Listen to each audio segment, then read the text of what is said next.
Hello everyone, my name is Arijit Bhomik.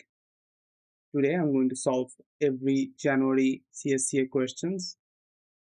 I give both January and December exams of CSCA and I have a respectable score of 80. Today I'm going to solve these questions in a concept-wise manner so it's easier for students to understand. These are the topics that we will cover today, basically the chapters that were in the questions of January exam. So fundamental units, right? So these are like SI units. So basically just read mass is kilograms, length is meter, time is seconds, electric current is ampere, temperature is Kelvin, amount of substance is mole, luminous intensity is candela or CD.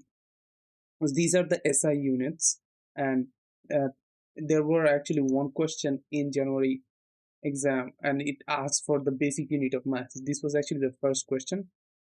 So the basic unit of mass is m, right? No, sorry. See, that's a really easy thing to mess up. It's actually going to be kg. So that's the SI unit.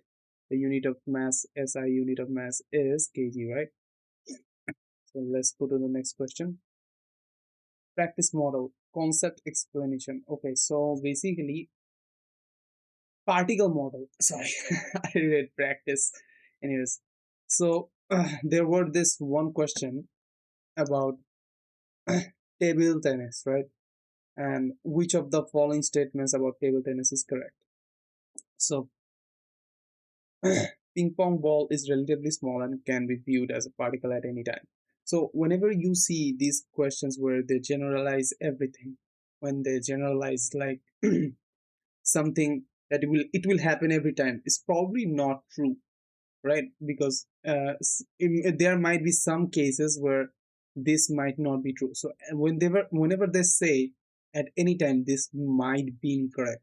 So, and this in this case this is actually incorrect as well, because ping pong ball cannot be viewed as a particle at any time. So if you are working in a very small scale, the ping pong ball is really big. So it's, even though it's relatively small, it cannot be viewed as a particle at any time.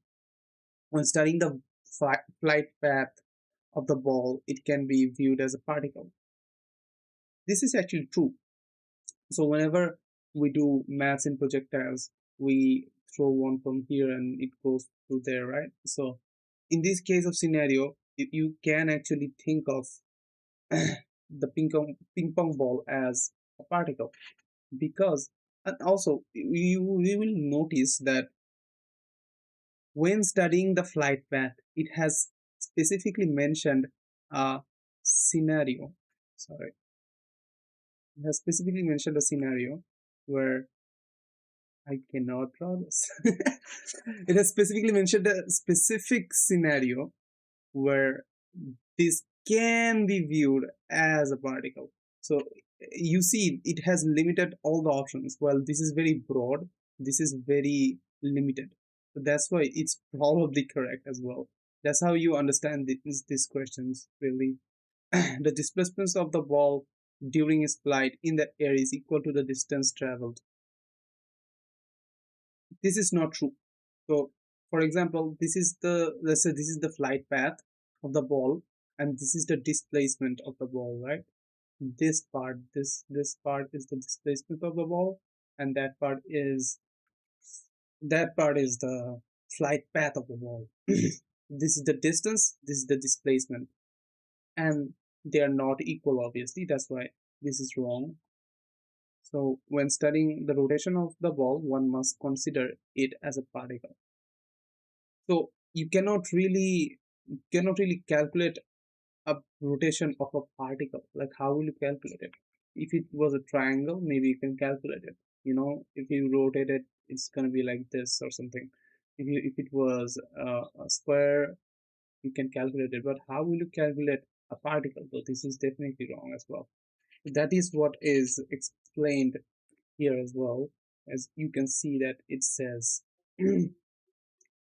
Treating an object as a point mass where its size and shape are negligible for analyzing its motion, useful when object's dimensions are much smaller than the distance it travels. So it is basically what I just said, that if they are overgeneralizing something, it's probably false, right? So let's move to the next topic, gravitation. All right.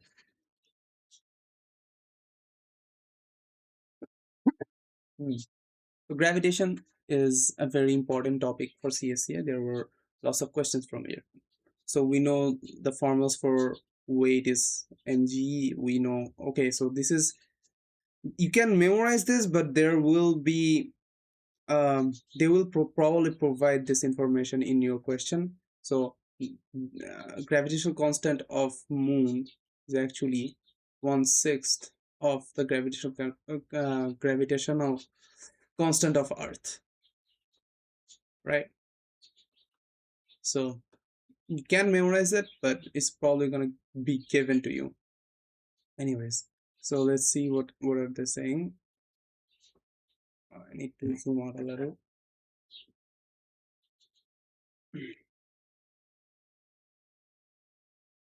Okay, so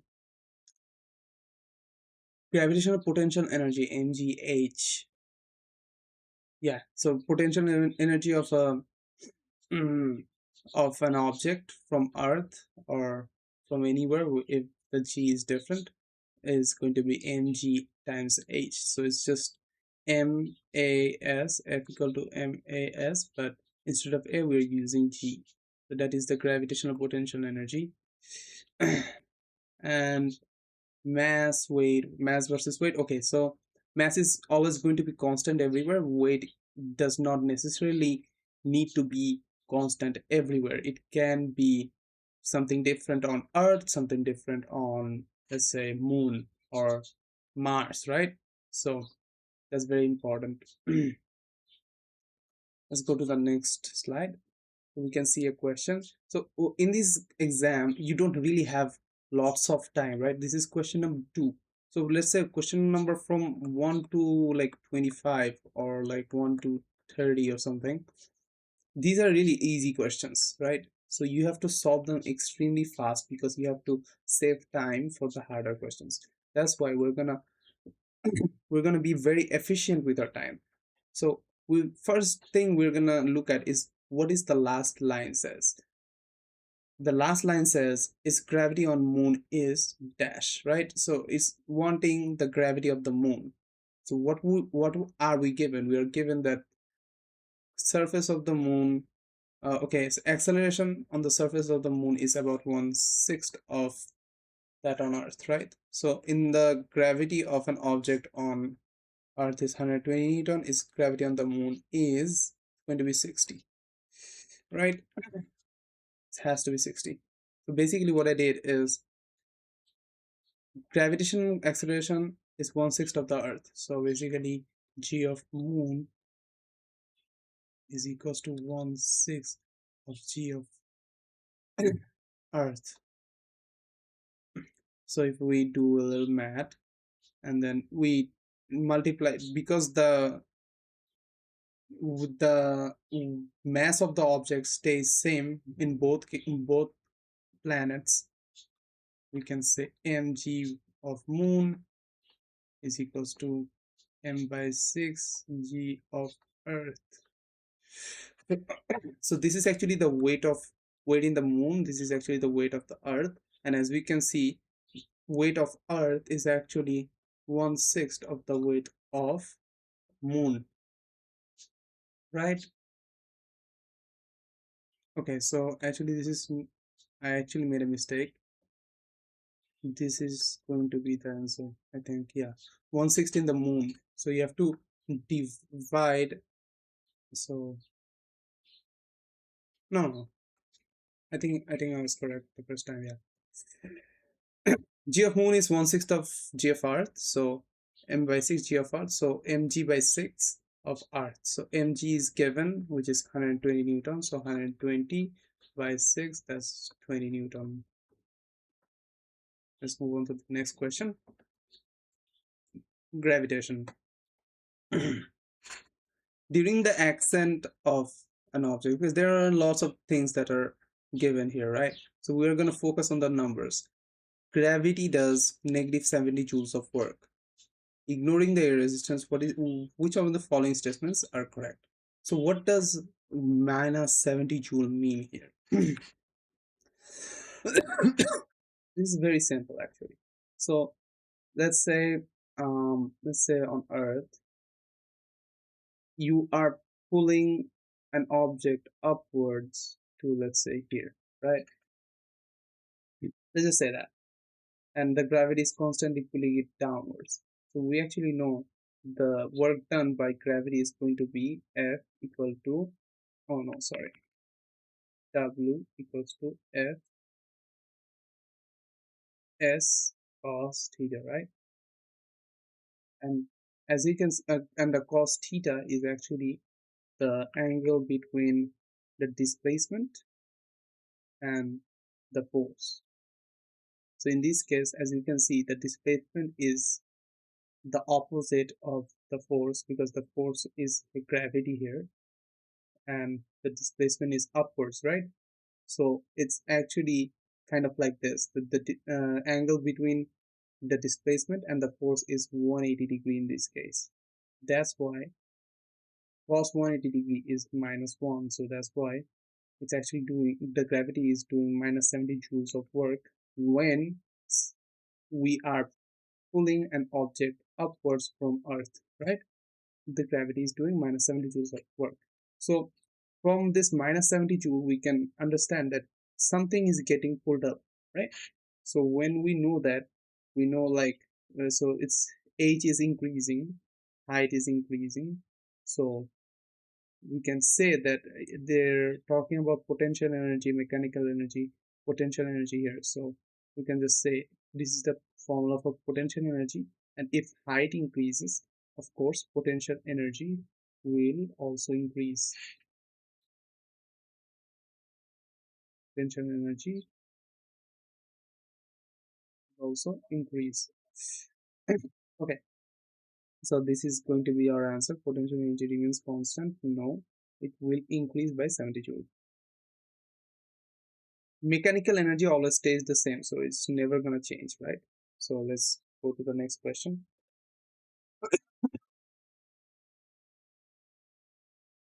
Hooke's law. So Hooke's law is very simple, as you can see, F equals to negative kx, but this is actually for compression, right? It's not for stretch. For stretch is going to be x is going to be positive, so for compression F is going to be negative kx for compression.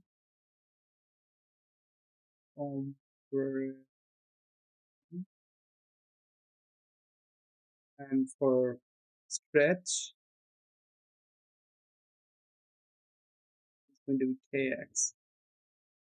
Or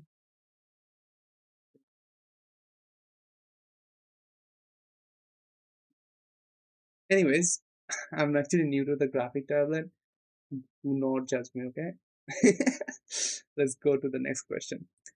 Hooke's law. The natural length of a spring is 0.7 meters. Okay, so we're just gonna see what is given to us. Length of a spring, so it's not giving us the displacement of the spring, is giving us the length. Length of the spring is 0.7 meters. Is given us the spring constant is 10 Newton per meter and Newton per meter, and then it's given us the force, right? Force is 3 Newton. So from here we can actually figure out, from if we just use the formula of kx, because it says stretch, we're not going to put a plus or minus in here. And then we're gonna calculate the x is equals to f by k, and then we can find out that mg by k.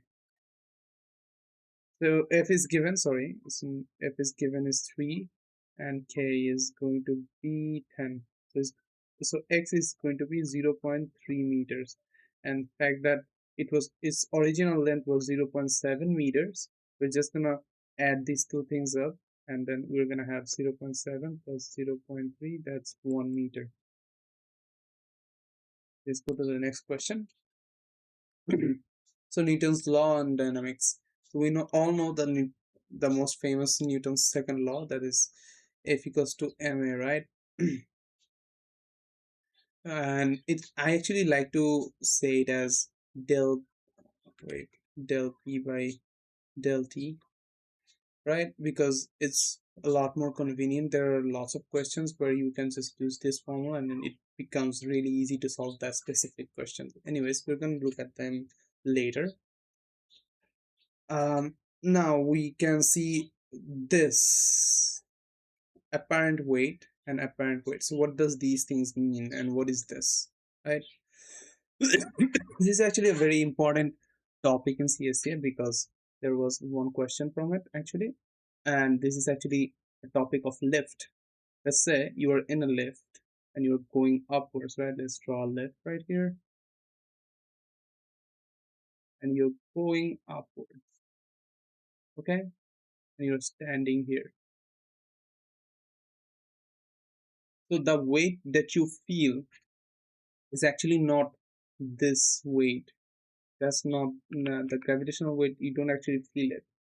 The weight that you actually feel is the normal force. The normal force.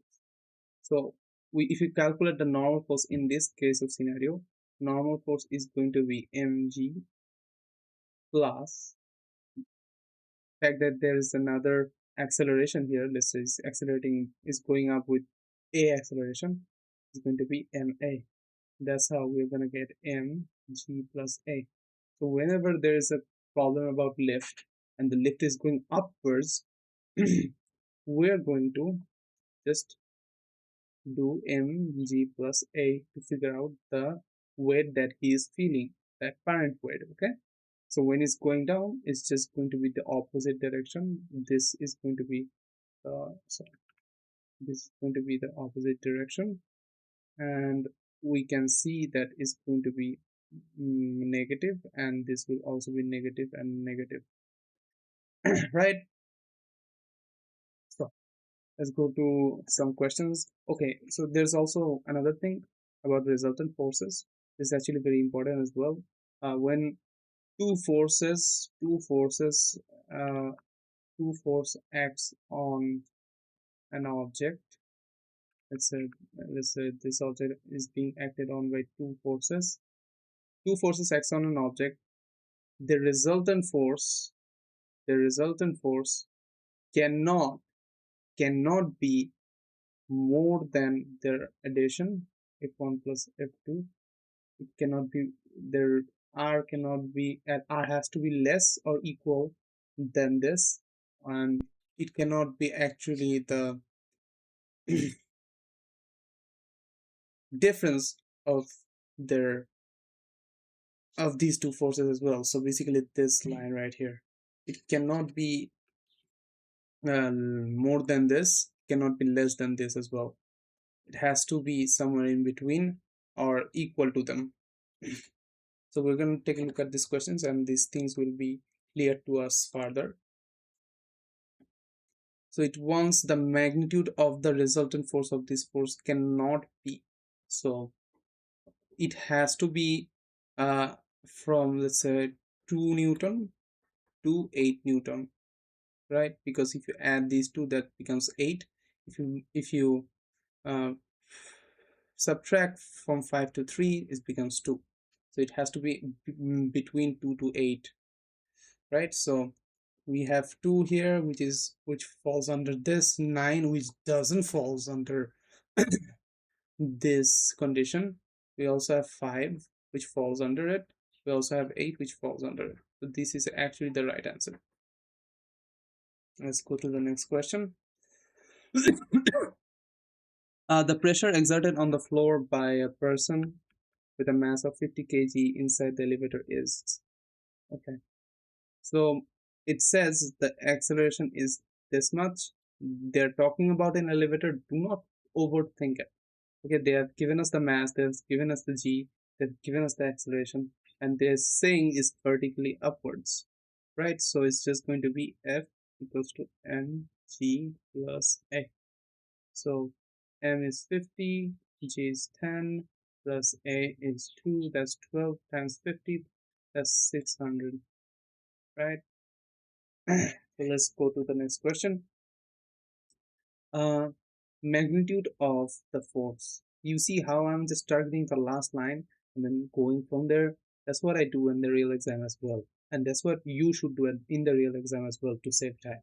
So what is given to us? There are a couple of things that is given to us. It says velocity change within 1 second is measured to be 10 meter per second. Okay, so it has given us the change in velocity. Okay, and a constant force is applied with a mass of 1 kg. So mass remains constant by del T. So remember how I said F equals to uh, del P by del T, where del P is the difference in momentum. So we can see this is the difference in momentum, but difference in time. We want the force. We can just do this. So F equals to M is what? What is it? 1 kg. Del V. Del V is to be 10 meter per second. So it says del V is 10 meter per second, and then by T is 1 second. This should be, wait, what, did I make a mistake?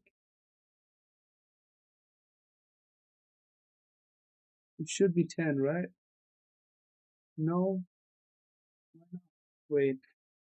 On smooth horizontal surface, stationary object MA, right? M into A, M is 1 into A is V minus Q by T, and if velocity change within 1 second is 10 by T, 10 by T, that's 10, bro. Oh, yeah, there's it. Oh my god, I just completely missed the option number 3. Anyways, yeah, let's move on. So we have a question here where it says it's actually a really tough question. As you can see, the tougher questions are like the last questions of CSC exams, and they actually carry more marks as well. So you have to save time on the beginning so you can solve these types of questions. So it says here that there are 4 small balls. I can see them, 1, 2, 3, 4, and they all have the masses of 4, 3, 2, and m. So let's say let's just say that this is 4, this is 3, this is 2, this is 1. Right? So what do they want us? If the thin wire between B and C is cut, if this wire is cut, the acceleration between B and C are at that instant where is cut are respectively. So you see, these are a bit tougher questions, but we're gonna solve them. So let's see how much force does B face. It just faces its own weight, right? It just faces its own weight, which is mg, right? What about this? How much does it face? It just faces around, so it's, of course, it faces its own weight, which is 2 mg because it's 2 kg or 2m, whatever, plus it also faces a spring force of this, which is also mg.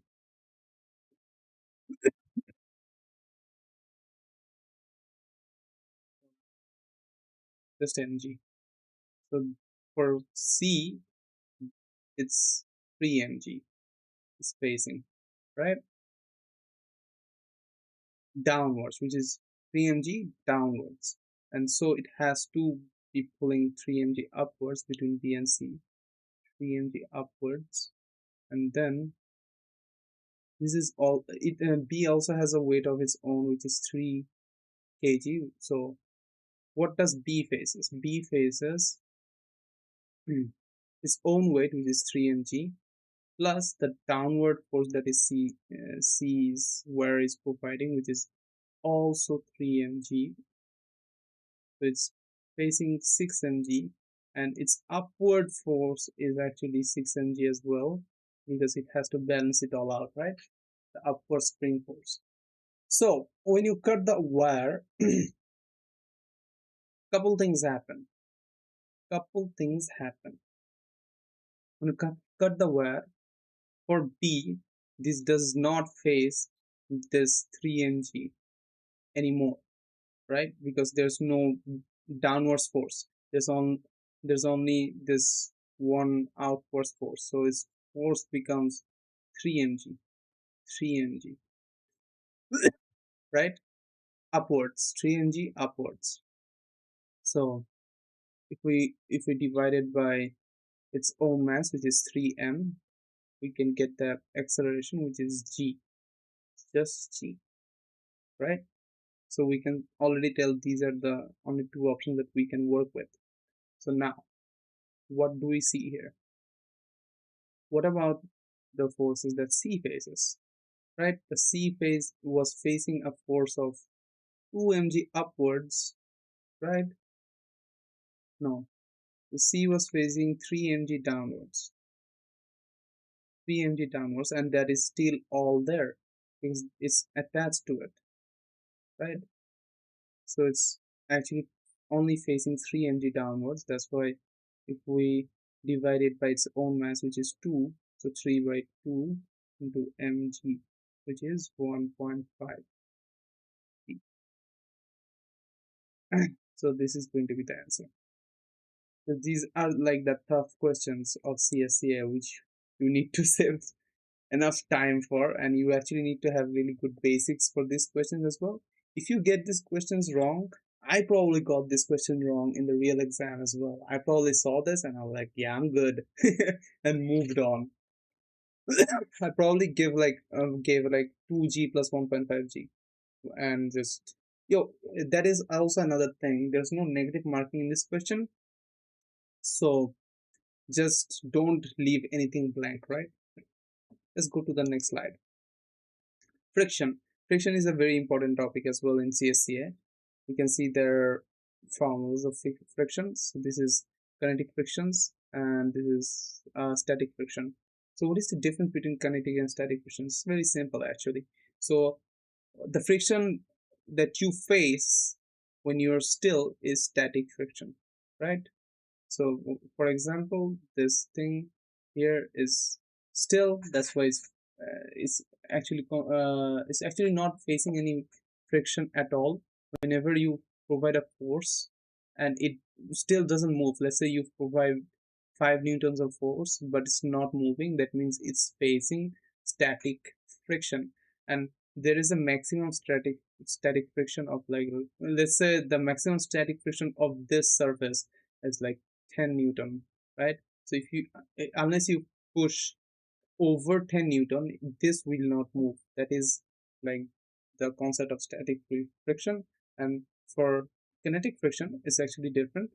So when, let's say something is moving, and it will always constantly sorry, it has to touch this thing. So let's say this is moving this way, and it has to always touch the surface, and there will be a constant and mostly constant backward static friction force towards all of its journey, right? So that is the kinetic friction. And there's a key thing: kinetic friction almost never like changes; it always stays constant, while static friction actually can change. So if you apply 5 newton of force and it doesn't move, the static friction is actually just 5 newton. The maximum static friction is 10 newton, but it's not giving its maximum at the moment because you're not applying that much force, if that makes sense. So let's see what are the things that are said here.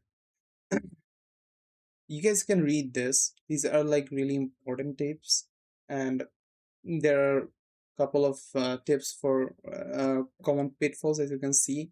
These things, don't assume f of s is mu of s unless the object is on the verge of moving. So just the things that I said, just the things that I explained, is are really nicely noted. You can read these as later. So I just explained all of this. So anyways, let's go to the friction part. Which of the following statements are incorrect? Okay, so let's just these questions, I hate these questions because you have to read all of the options. There's no calculation. This is just concept based questions, but you have to do them. This is question number 8. So you in these questions you have to like spend a little bit more time because you have to read all of them. Let's say let's see. Anyways, read the first option. Sprinkling some soil on a frozen horizontal road surface would make it less likely for people to slip on it. That's just correct, because the maximum static friction between the people and the road surface increases. Yeah, that's correct. So if you sprinkle some soil into it and you increase its static friction, maximum static friction, static friction, then it will be harder. It will be easier for people to walk on it, and people will be less likely to slip on it. That's just true. We can just choose to not read any of this. But for the question's sake, I'm just gonna read and tell you why it's wrong. Hold a bottle in the hand vertically in the air. When the grip of the hand is increased, frictional force on the bottle remains unchanged. This is not true. Frictional force purely depends on the normal force, right? So let's say frictional force is equals to some constant into normal force, and this constant is actually the friction constant. So into the normal force. So normal force is just mg. So the fact that you're gripping it hard, you're applying, you're gonna get more normal force. Normal force will increase, the friction force will increase. It will be yeah, harder for the bottle to slip out of your hand. When people are walking, people are subjected to static friction, and this is actually true. They have to like, no, this is actually not true. Sorry, no, this is actually true. Wait, what? Incorrect. Okay, okay. So these straps, bro. So this is actually correct, right? This is actually correct. You are less likely to slip on, and this is actually correct. But the question actually wants which is the incorrect one, right? So hold a bottle in the hand, and friction, of course, remains unsaid. This is the one which is incorrect. This is the answer. See how they try to trick you into these questions? Yeah. Anyways, when people are walking, they're subjected to static friction. This is actually true because you have to overcome the static friction force in order to actually walk. When a person climbs vertically fixed bamboo pole with both hands at constant speed, the direction of the friction force experienced is downward. Friction force is always going to be downward. Wait. Hold a bottle in the vertically in the air. When grip is increased, frictional force remains unchanged.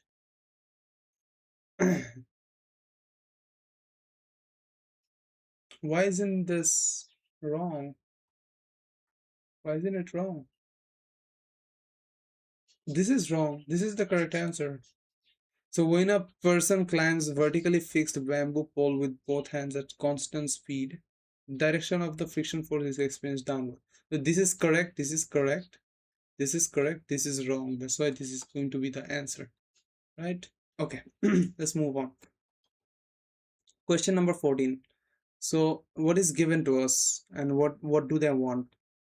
The coefficient of friction force between the object and the horizontal ground is. So it wants the friction coefficient, right? So we can just do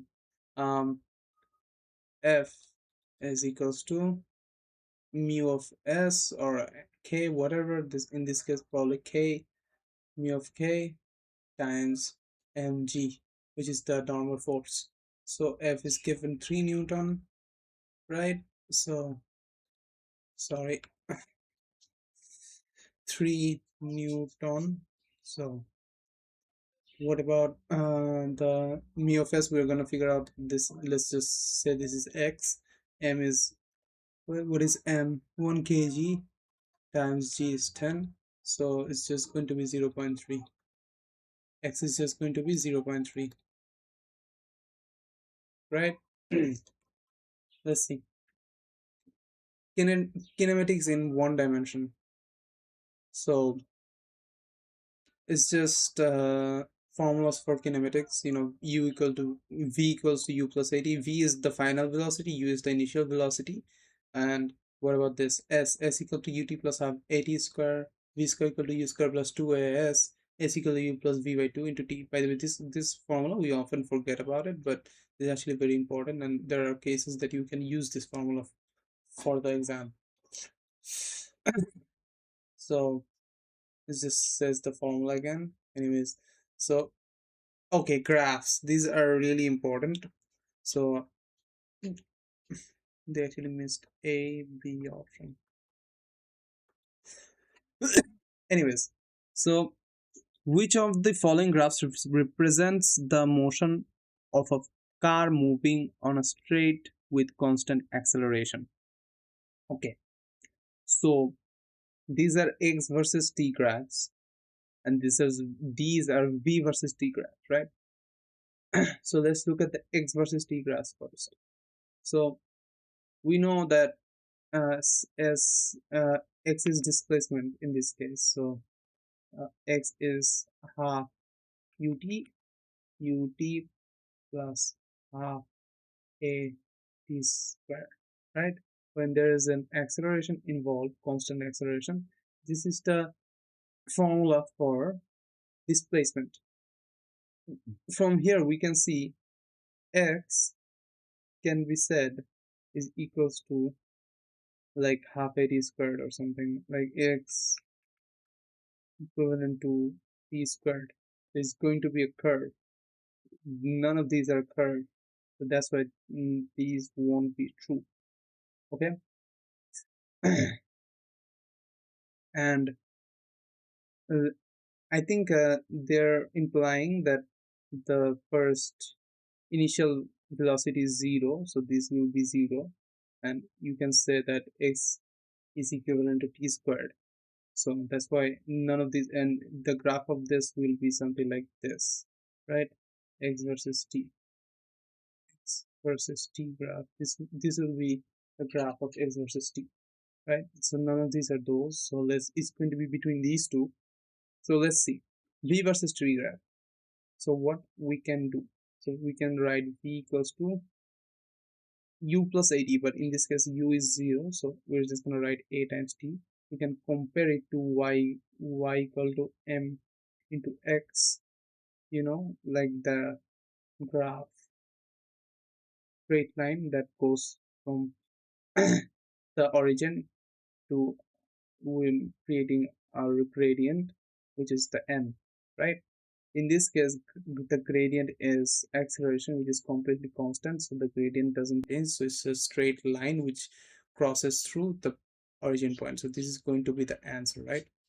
Also, we have to memorize that the acceleration is actually the gradient in this case. So if you can calculate gradient at any point in this graph, you can actually calculate the acceleration of that graph as well. In a v versus t graph, the acceleration is the gradient. And also, if you find the area under this line, you will actually find the distance traveled, by the way. So it's actually just if you want to find out right now, so it's going to be, so this is v, right? So v, this is t. So if you want to find out the area of this, the area is, so 1/2 into v times t, right? Wait,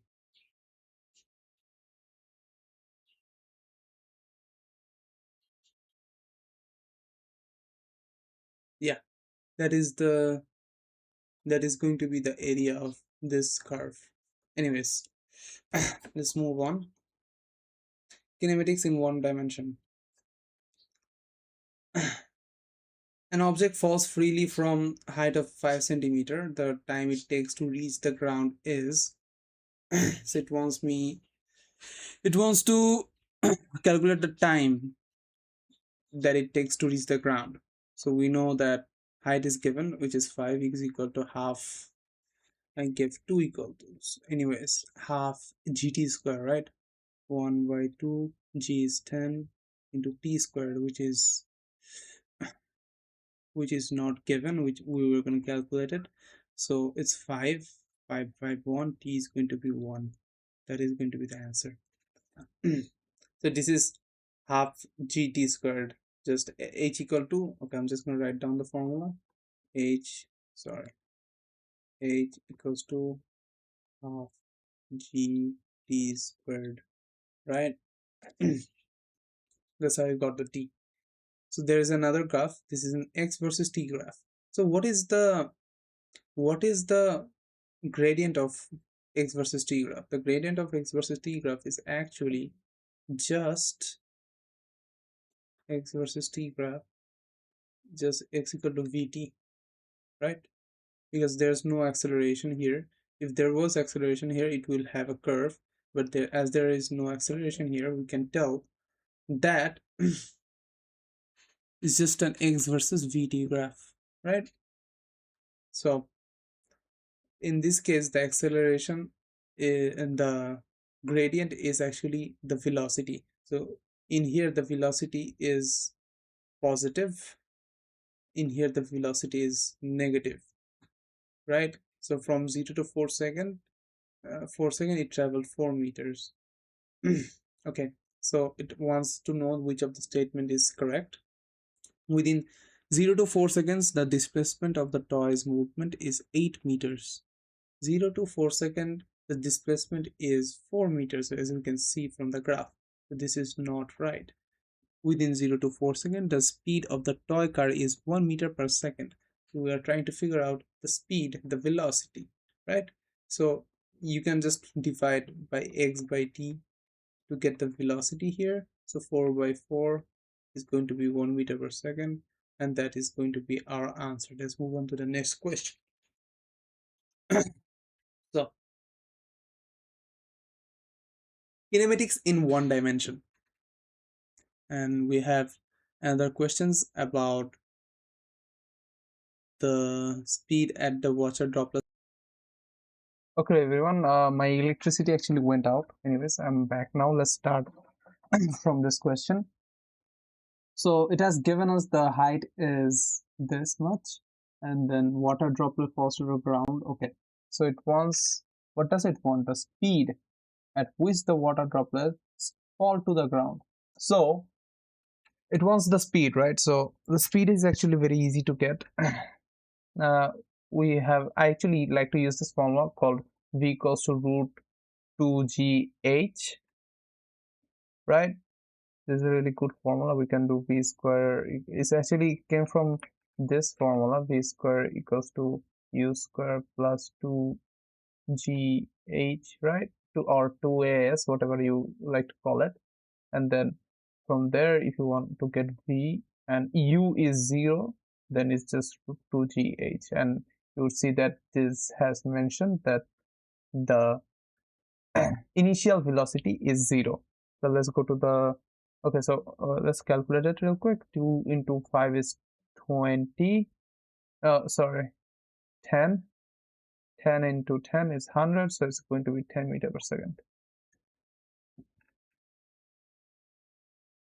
But if you guys want a specific tutorial for hand calculations and stuff, comment down below. We will make a video about it.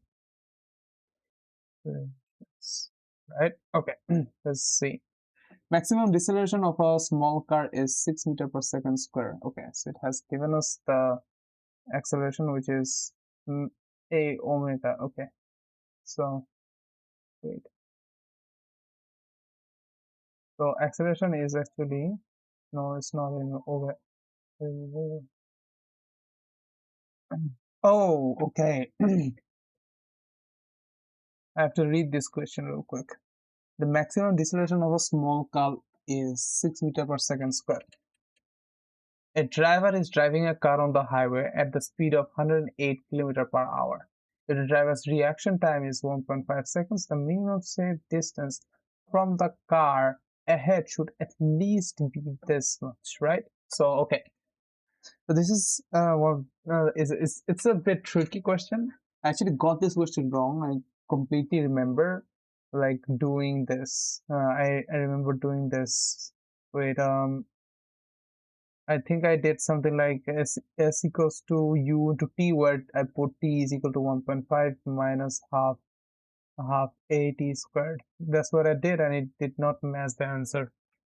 So how we actually do this math is actually very simple.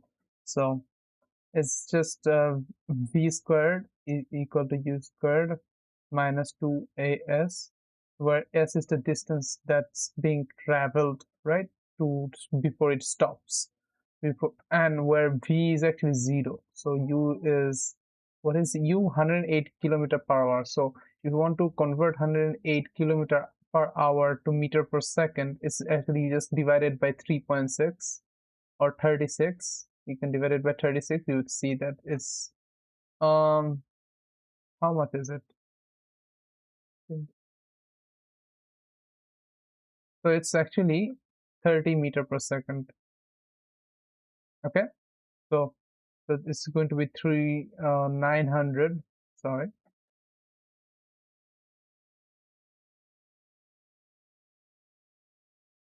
900 meter per second square minus 2 into 6 into s. We can figure out the s from here is around 75 meters. I can tell because if you divide 900 by 12 is 75. And then if we look at, there's a reaction time. So it's he actually reacts after 1.5 seconds. So in that 1.5 seconds, he travels around 1.5 into 30 meter per second, right? So 30. So basically this is t and this is v. So s equals to v times t, right? So we can figure out that it's around 45 meters. He traveled before 45 meters, and then he traveled after like 75 meters after he clicked on the brake, right? So if we add those two together, it becomes 5,580.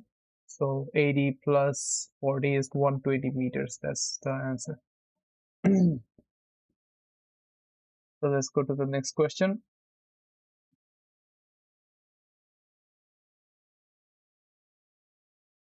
These questions are like formulas of p equals to r omega, v omega equals to 2 pi by t, 2 pi f v square by r omega square. Ah,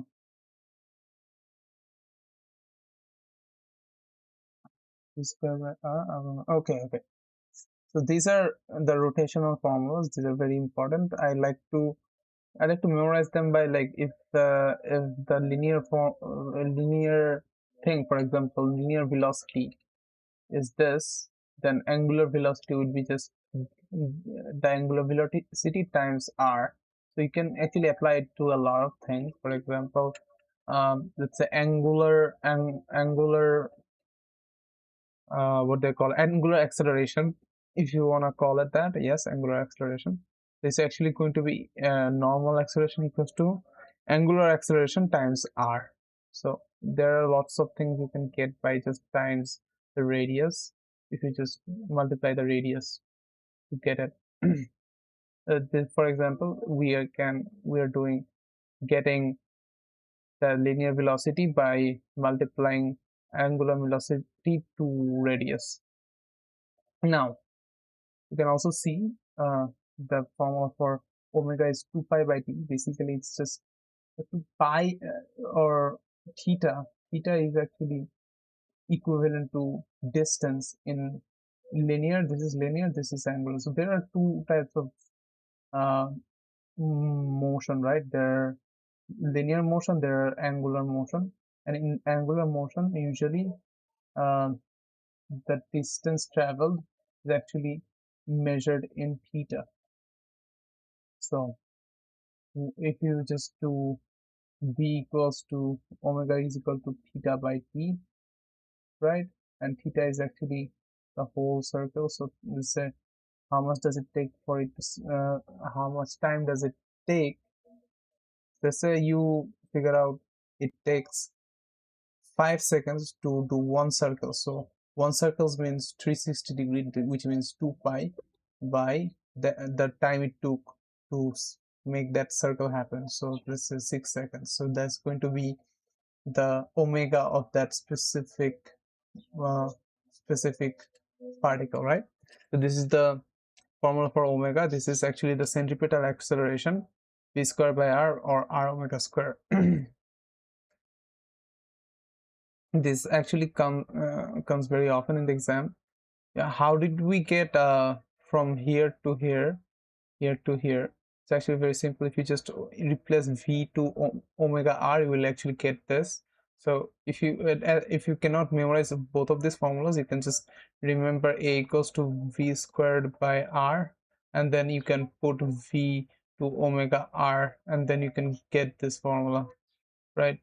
So I like to remember things in a pattern, so it's actually easier for me to remember. So yeah, convert rpm to rad per second, so it's very important as well. So if the question says it's rotating with a omega of, or its angular velocity is 30 rpm, how will you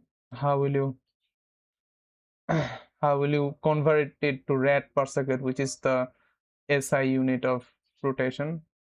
Actually, maybe, yeah, it's probably the SI unit. Yeah, it's the most standard unit. Yeah.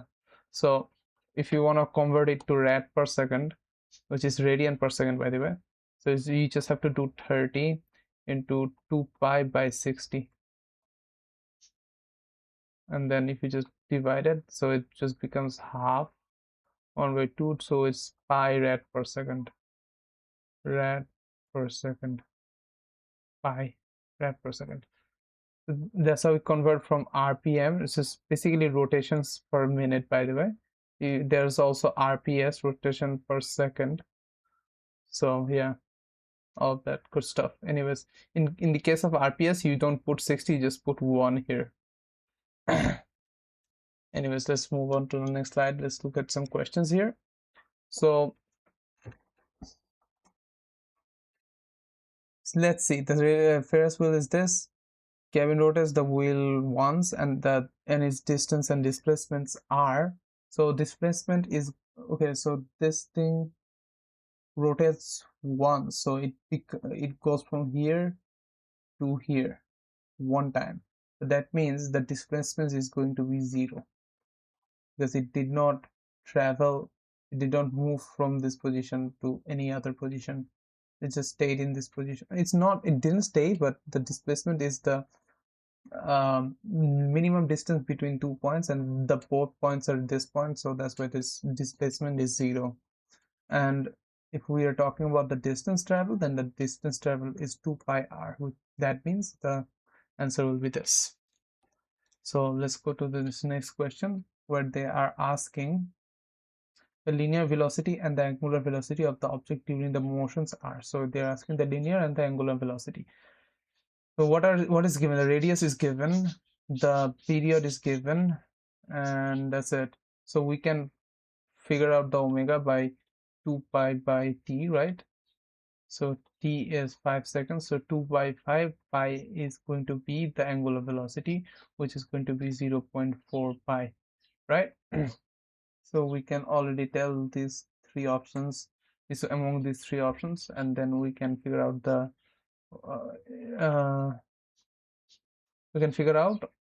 the linear velocity. Linear velocity is just omega times r, so omega is 0.4 pi, and times r means 0.1, so it's just going to be 0.04 pi. So this is going to be the answer. Let's go to the next question.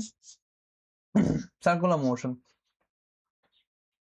Distance between the ball and the center of the circle is 1 centimeter. The centimeter acceleration of the ball is, okay, so it wants the centimeter acceleration of the ball.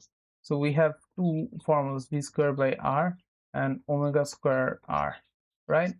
So a is equal to, this is the centripetal acceleration, right? So we are not, I can see that they have given us the angular velocity, so we're just going to use this formula, omega square r. So 100 square times r, 100 pi square, by the way, into times r. What is r? 1 centimeter. So 1 centimeter is 1 into 10 inverse 2 meters. You have to convert it to meters because they are in meters per second square.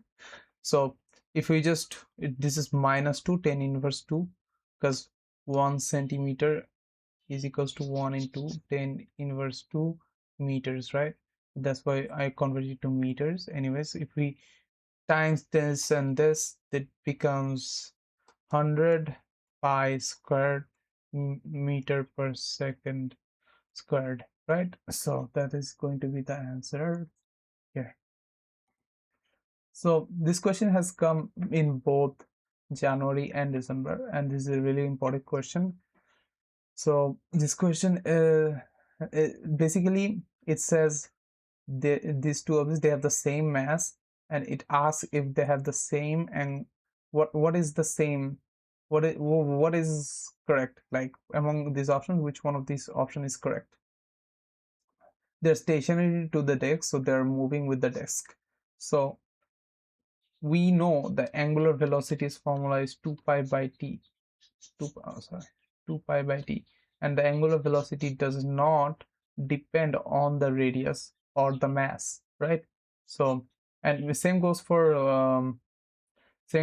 like, actually no, sorry, if we were to talk about the linear velocity, however, it does depend on the radius, right? So that's why that's why in this case of scenario, omega will be unchanged, and that is going to be our answer as well. So let's see, simple harmonic motion formula to get. Okay, simple harmonic motion is, there were lots of questions from this chapter for some reason. Let's look at the formulas. The 2 pi root m by k, this is a very important formula. This t is the time period it takes for it to do one full rotation. F is the frequency, and frequency is usually 1 by t, or t inverse 1. You can also say t is equal to 1 by f as well. And then E total is, okay, so this is the total mechanical energy of a simple harmonic motion, and it's just half into k, which is the spring constant, into a squared. Okay, so let's also, there are some really important points here, like period is independent of amplitude in ideal simple harmonic motion. So it doesn't matter what the amplitude is, the period is going to be the same in a simple harmonic motion. So it actually doesn't depend on the amplitude. Maximum velocity occurs at equilibrium position. So in let's say this is a pendulum, right? There are balls here, of course, and this is the equilibrium, and in this position the velocity is maximum, and that maximum velocity is v equals to a omega. And in here, this is the velocity minimum, which is 0. This is also where v is 0, but the acceleration here is actually maximum, and the maximum acceleration is a omega squared, and this a is actually amplitude. Same goes for here, the acceleration here is also maximum. So acceleration is maximum at amplitude, and and velocity is maximum at equilibrium.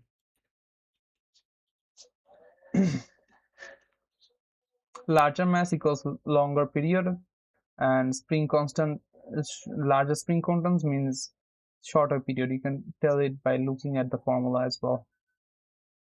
So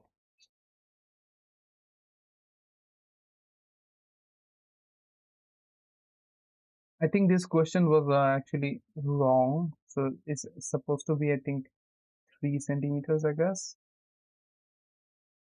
And one full oscillation is, it goes from here Okay, it goes from here to here and then comes back here. So 1, 2, 3, 4. So if you do 3 times 4, that's 12 centimeters. It travels 12 centimeters in one full oscillation. That's why this will be correct. I actually didn't even read all of these questions. I just read the number of numbers like and the units, and then I just look at the options. That's what I do in the real exam. That's what you should do. Like, for example, you don't need to read as shown in the figure, a spring oscillator performs a simple harmonic motion. You don't need to read all of that. Just need to read the numbers and the units, right? Let's move on to the next question. So, momentum, right? Momentum is a very important topic in CSCA. So, we have the classic momentum formula, we have the kinetic energy formula here, and the impulse and the conservation of momentum. Basically, the kinetic energy, the impulse is also very important. Its impulse is basically F times del T, which we can also say it as F is del P by del T times del T, which is the impulse. We say I is the impulse, right? So it just becomes del P. I is just del P. The impulse is just difference in momentum. So you can also say this or you can say this, depending on the scenario, of course. So let's look at some questions, and we can see that the momentum and the kinetic energy are respectively. We want the momentum here, so momentum is going to be m times v, right? So 50 times v is 10, so this is going to be 500 kg meter per second. Going to be among these two, and then the kinetic energy is going to be half mv squared. So v squared is going to be 100 into half, so it's going to be 2500. So I just this is a really easy question. You can solve it very easily, I think. So what does it want? Average horizontal force exerted on the basketball by the wall is. Average horizontal force exerted on the basketball by the wall is. Huh. So neglect the air resistance. Okay. Okay. So I have to read the question now. With the mass of this moves horizontal left at the speed of this. And if it's here's the wall, it bounces backwards and to the right at the speed of this. If the ball is in contact with the wall for 0.1 seconds, average horizontal force exerted on the basketball by the wall is this. Neglect air resistance, G is this. There's a G. Did I do this math ever? I do not remember this. Okay, so okay, we can figure it out. So left at a speed of v is 2 meter per second. Okay, so the initial velocity is 2 meter per second is the initial velocity. When it hits hard wall, it bounces back horizontally to the right at the speed of 2 meter per second, 1 meter per second, sorry. V is 1 meter per second, and the time interval is 0.1. So it's just going to be F equals to, it wants newtons, so it's just going to be del P by del T, right? So del P is, M just stays constant overall, so 0.6 into the difference in velocity is going to be 1 by, actually, no, wait, it goes to there, it's positive, negative, it's going to be 3. I'm going to explain it a little bit with del T. Del T is 0.1, so it's going to be 80 Newton.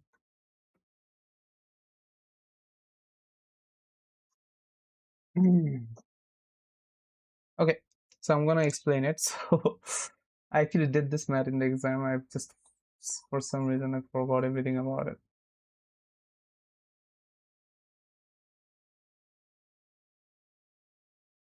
Okay, so actually very simple.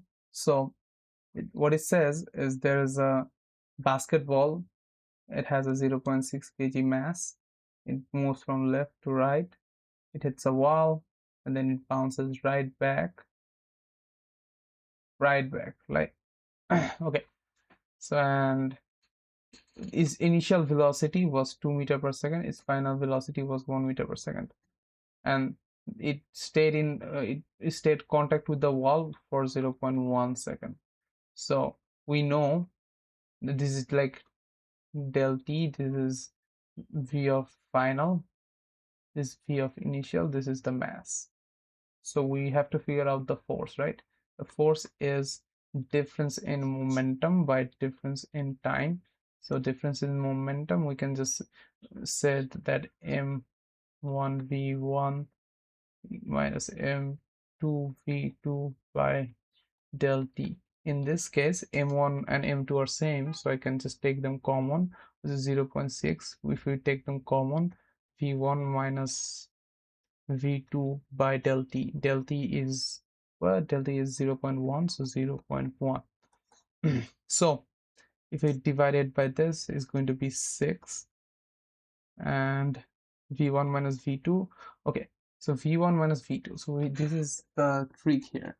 So we're taking the right side as positive and the left side as negative. Okay, the initial velocity is going to be the positive sign, so it's going to be +2, and this is actually coming out of the wall, so it's actually doing negative velocity. That's why it's going to be -1, because there was a minus in the formula, right? So there are going to be two minuses, -1 by, and it's just going to be 6 times 3. It's going to be 18 Newton. That is going to be our answer. Let's move on to the next question. Is it 18 Newton? Yes, it's 18 Newton. Okay. So let's move on to the next question. Work per energy, very important. FD cos theta half mv square, all that good stuff. Let's look at some questions.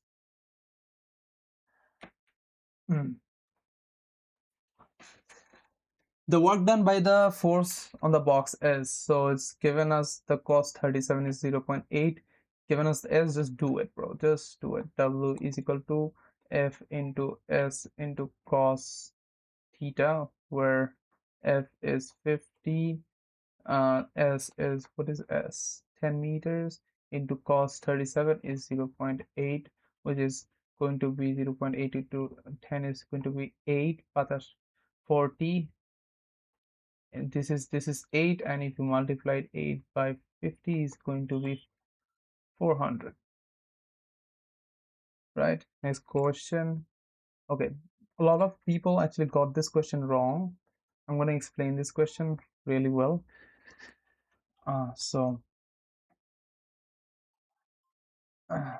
work per energy, right? So half mv square mgh, half mv square mgh, so let's look at the picture first. It's actually very simple. This guy is holding up the ball like from h height, and it went to the basket is for bigger h, right? So look at the perspective of the ball.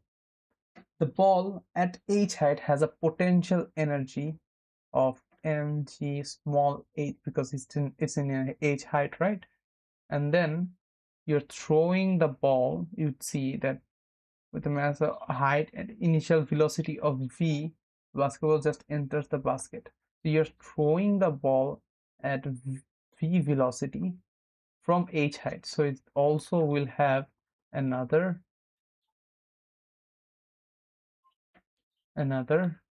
kinetic energy, right? So this is going to be the total energy this ball will have, right?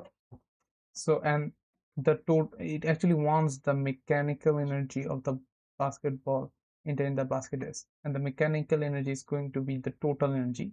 So the mechanical energy is going to be this. That is going to be the answer. Let's go to the next question. Work energy and power. Okay.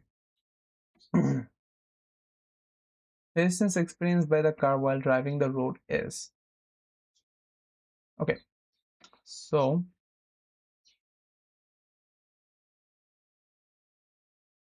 has a mass of 2 tons.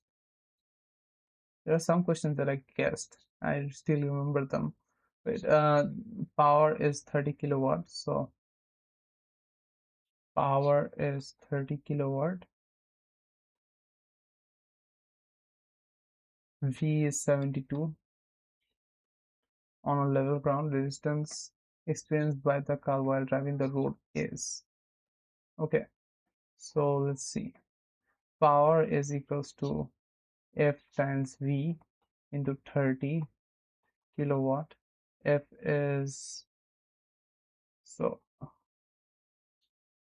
F is, we are trying to figure out the F, and V is 72. So if we 30,000 watts by 72 kilometer per hour, which is around 20 meter per second. If you divide it by 3.6, you will get it. And then you do 20 and you will get 1500 watt, 1500 Newton. So 1.5 into 10 cube Newton. So yeah, just get the formula and then you do the math and then you just do it. You just don't need to read all of these questions that much, because they try to confuse you with unnecessary details. For example, the resistance experienced by the car while driving on the road is, it's just going to be 1.5 into 10 cube Newton. Okay, let's go to the next question. Okay, so lots of people actually got this question wrong. They did. Okay, so they want the time, right? What do they want? An object is ignoring the air. This is power delivered by gravity on the object. So they want the power delivered. So power is F times V. So it's going to be mg times gt, and it's going to be mg squared t. Right? No, this is actually wrong. You would see that even AI tells you this is the right answer, but this is actually wrong. And I actually did it correctly in the exam. So in the exam, what I did is, okay, so it's a free falling object, right? So it has a potential energy of mgh, and if we are trying to calculate the power, it's going to be mgh by t, right? So it's not w, it's power is equal to mgh by t, where mgh is just half gt squared, because there is no initial velocity. And then if you just calculate it like this, it just becomes half mg squared t, and that is going to be the actual answer. So why was the a times v method incorrect? It was incorrect because it provides an instantaneous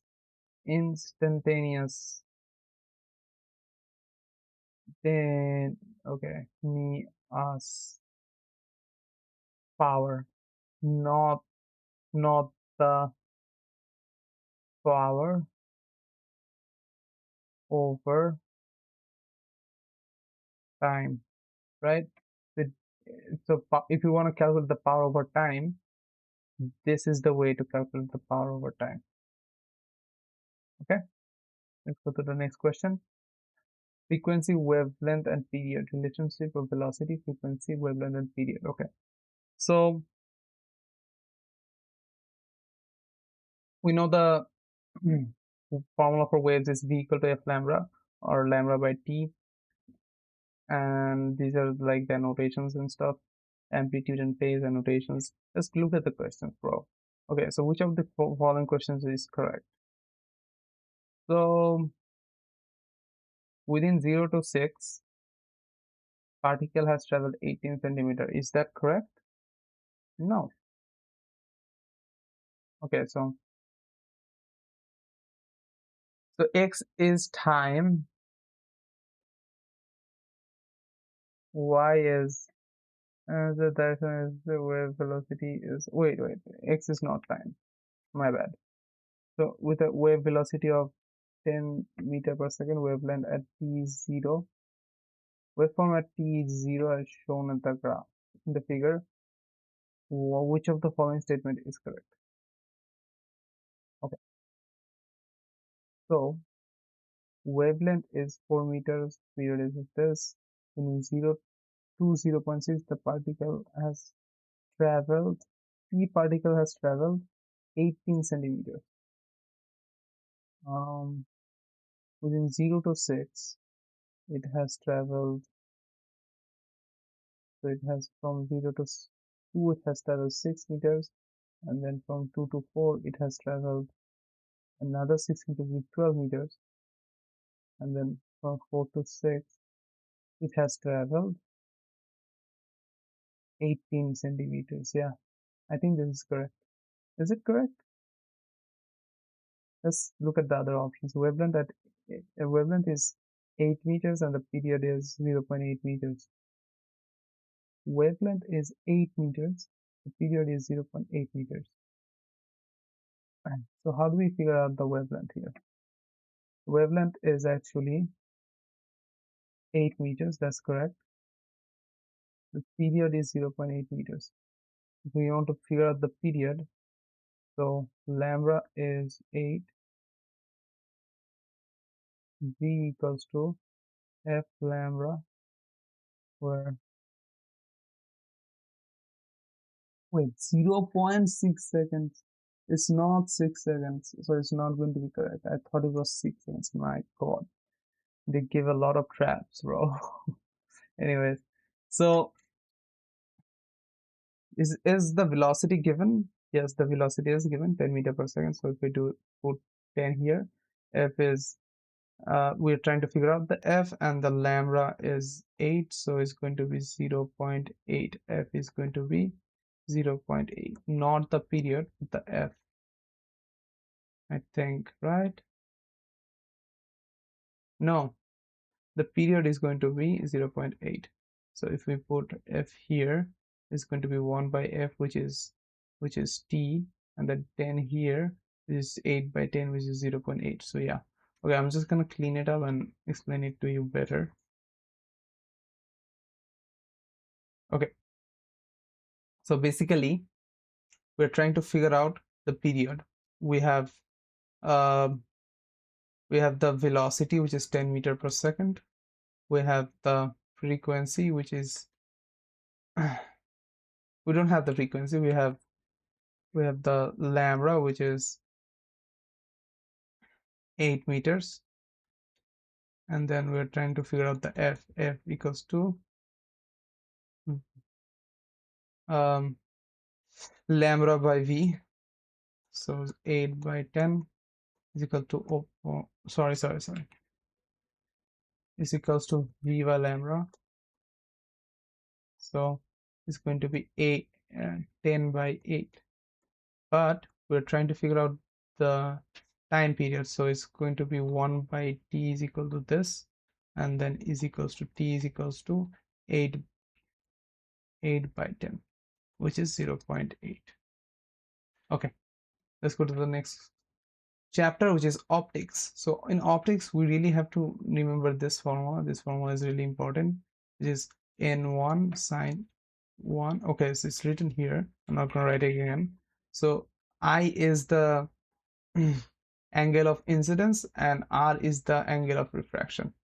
Okay, and the refractive index of first medium is n1, second medium is n2.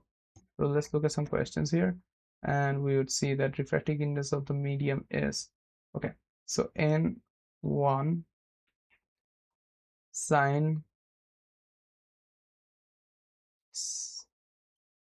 incident angle of the sine, okay, sine 60 is equals to n2 sine 30.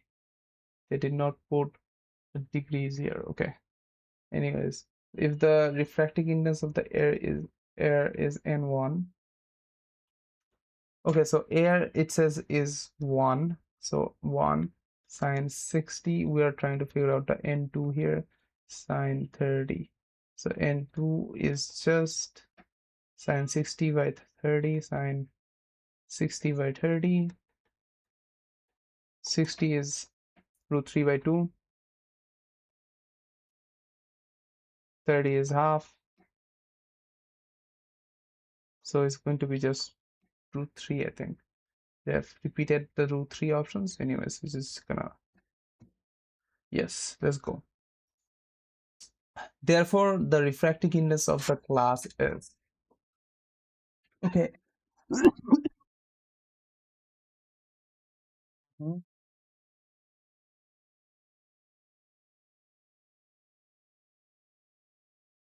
Okay, so what are we given? Okay. Wait.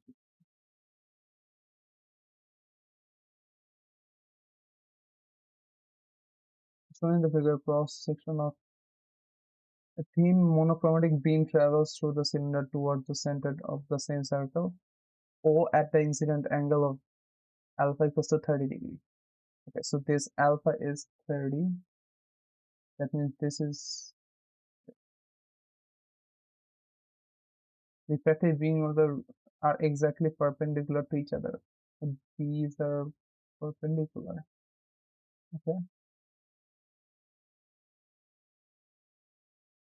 where are the like you know? Oh, I think they forgot to give these signs. Yeah, that's why I was so confused. Anyways, so the light is moving from a dense medium to a lighter medium. That's why it's going away from the perpendicular line. So it's going towards the left, right? And this is some of the light that got reflected. So this is also going to be 30 degree because sine initial angle of the and the reflective angle are the same. And this is going to be 60 degree because these are 90 degrees. This is going to be 30 degrees again because that is because 30 degree 30 degree, yeah, because they said this is 90 degrees, so 60 plus 30, that's just makes sense. So sine theta of I, okay, so I'm just not gonna put theta here, I'm just gonna put sine 30 is equals to n1 sine 30 is equals to n2 sine 30. No, sorry, this is 60 degree. You have to measure the degree from the perpendicular, so it's going to be sine 60. So therefore the refractive index of the glass, so this is the refractive index of the glass, right? So n1 by n2 maybe is equals to sine 60 by sine 30. That means half root 3 by 2 by half, which is root 3, right? Is that the answer? I'm just gonna check the answer on this one real quick. Okay, so the answer actually matched and it's actually root 3. So let's move to the next question.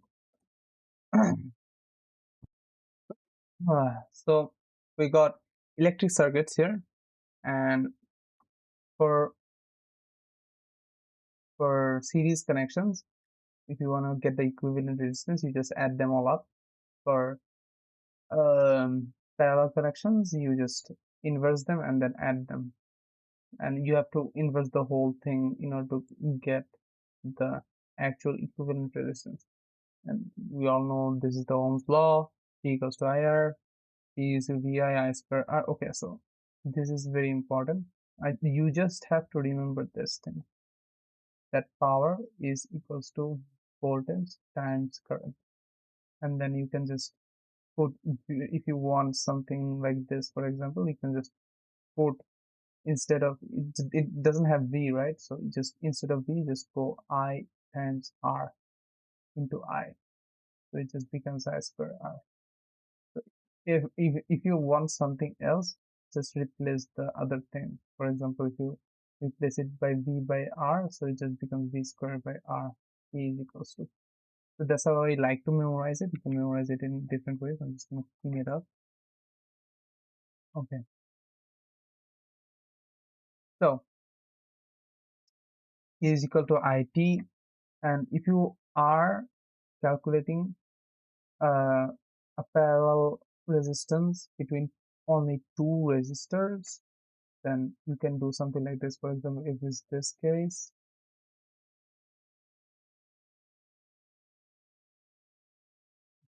if it's this kind of case, and this is R1 and this is R2, you can just, R of equivalent is going to be R1 times R2 by R1 plus R2. Okay, this is going to be the equivalent resistance. This is a shortcut formula, and it's actually right here. You can use it to do lots of mini calculations very fast. So, for example, you can actually use it on this case as well. Which of the following statements are correct? P and 6 resistance are given when they're connected in what series. When they're in series, what is going to be the equivalent resistance when they're going to be connected in series? Let's see. 3 plus 6 is 9. So this is wrong. It's among these two, right? And if you're connecting something in parallel, it's usually smaller. So it's not going to be 9 ohm, it's just going to be 2. So let's just mark this and move on to the next question. In the circuit shown in the figure, the resistor has 2 ohm after disconnecting the S. Okay. The volumeter is reading 3 volt after closing the S. Volume reading is 2 volt. So the internal resistance R of the power supply is, okay.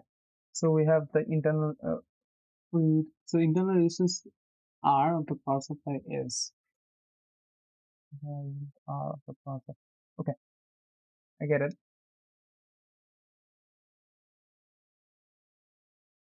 So in the actual exam, I saw it wanted the internal resistance, and I saw that they have given us the only resistance that's in the circuit, and I assumed that there is no way that internal resistance is more than the actual resistor. So that's why I just put 1 ohm, and it ended up being correct. So let's actually try to figure out how to actually normally do this math. After disconnecting the S, volumeter reading is 3 volt. So it's E. Okay. So when you are not including this resistor, the voltage is 3V, and R is V time V by I, right? V equals to IR. Yes. So it's just V by I. So we have to figure out the I first. So when you close the thing, the I is going to be, we can just figure out the I from here. So I is 1 ampere, because 2 by 2 V by R is 1 ampere. So if you put the I here, so 3 by I, 1 ampere, becoming 3 ohm. Wait, I need to check this math. Okay, I'm back. So I actually did it correctly. So at first we are gonna figure out the current of the circuit. The current of the circuit is V by R, and V is 2 before closing the circuit, and resistance is also 2, so it's going to be 1 ampere, right? And then from there we got 1 ampere, that's the I. And then if we close the circuit,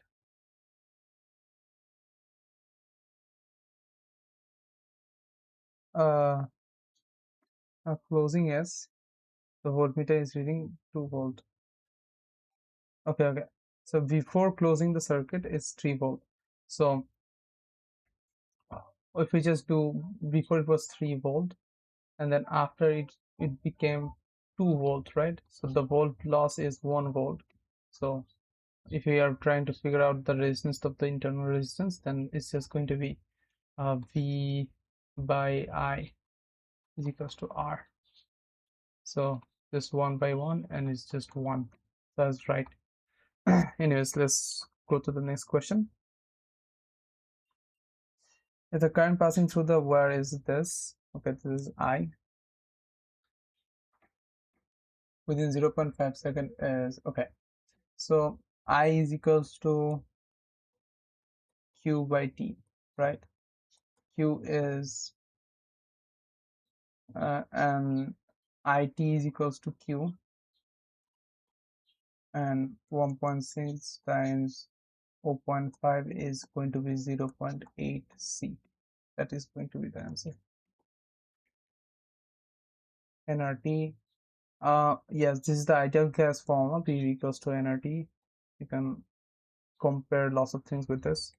So for example, in this process, the ideal gas in the balloon would absorb heat, increase pressure, whatever.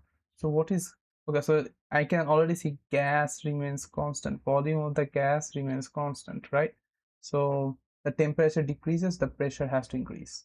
So in PV equals to nRT, volume is constant, so we can just cross it out. If the temperature decreases, the pressure has to decrease internal energy. Okay, wait, so if the temperature decreases, internal energy also decreases.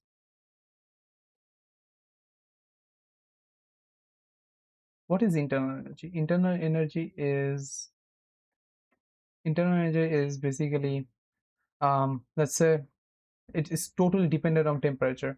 If the internal energy increases, the temperature increases. Is basically the molecular particles kinetic energy is the internal energy. Let's say how fast it's going in a very nano scale, how fast it's going. That's the, if you calculate all of it together, and you get the internal energy, and that's actually generally the temperature.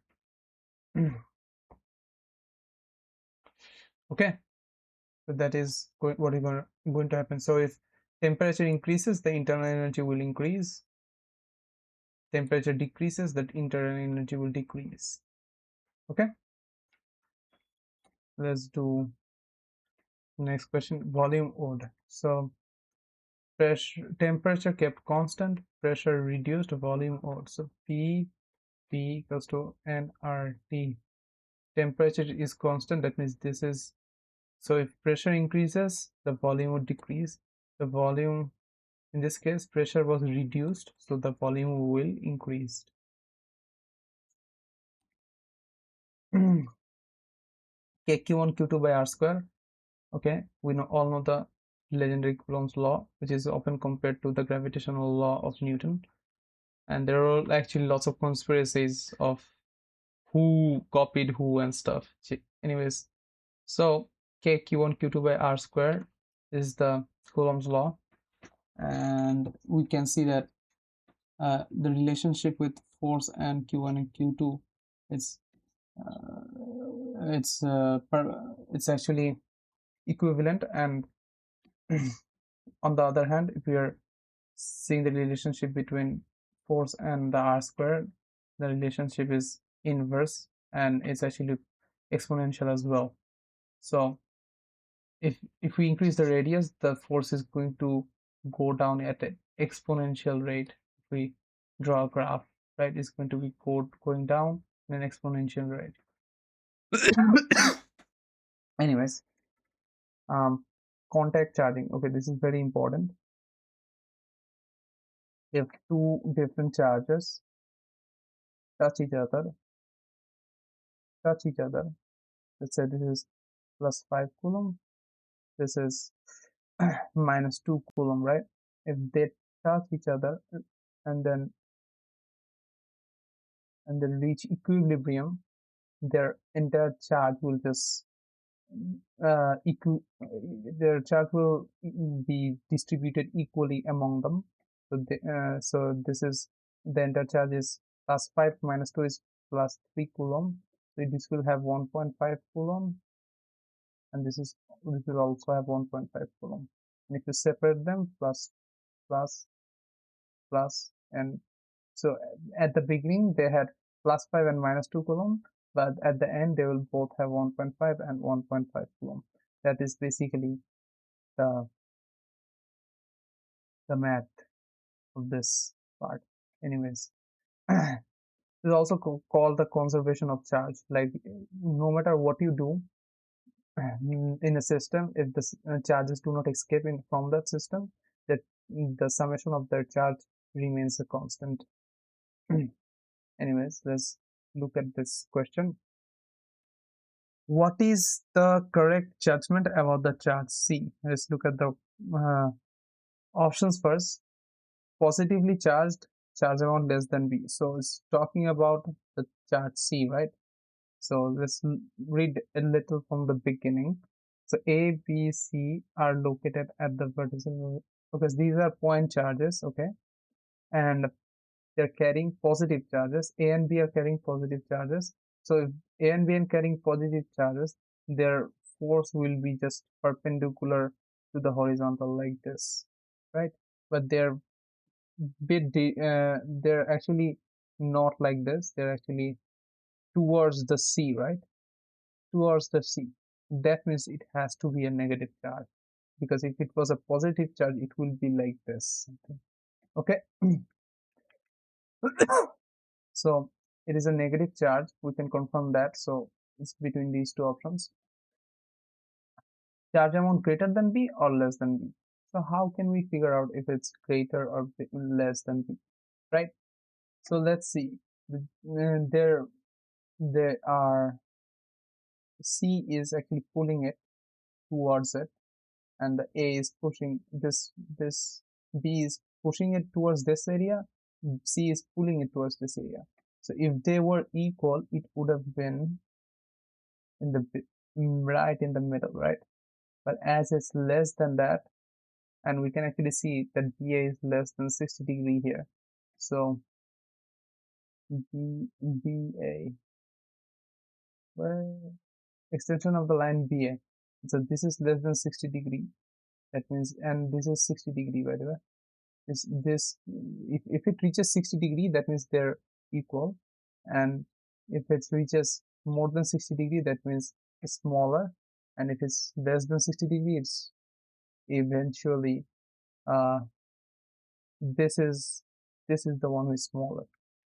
So the one who has the most force, the resultant force will just be towards that. So if B has the more force, its force will be towards him instead of this guy right here, who has less force compared to B, as we can tell. We can also calculate it by saying this is an equilateral triangle, so this is 60 degrees. So this has to be 120 degrees, and if it is going in the middle, then this has to be 60 degrees, and this has to be 60 degrees, and as it's less than 60 degrees, it has to be that B is greater than C. That is going to be the answer. B is greater, C is smaller. Now let's look at this question.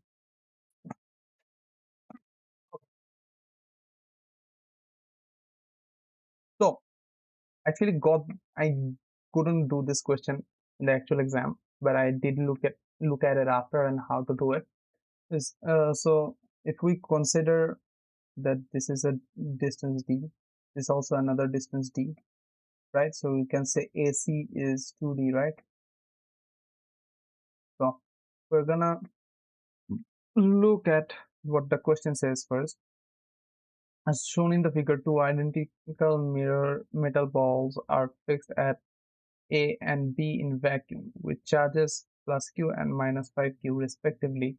A point charge Q is fixed at point C.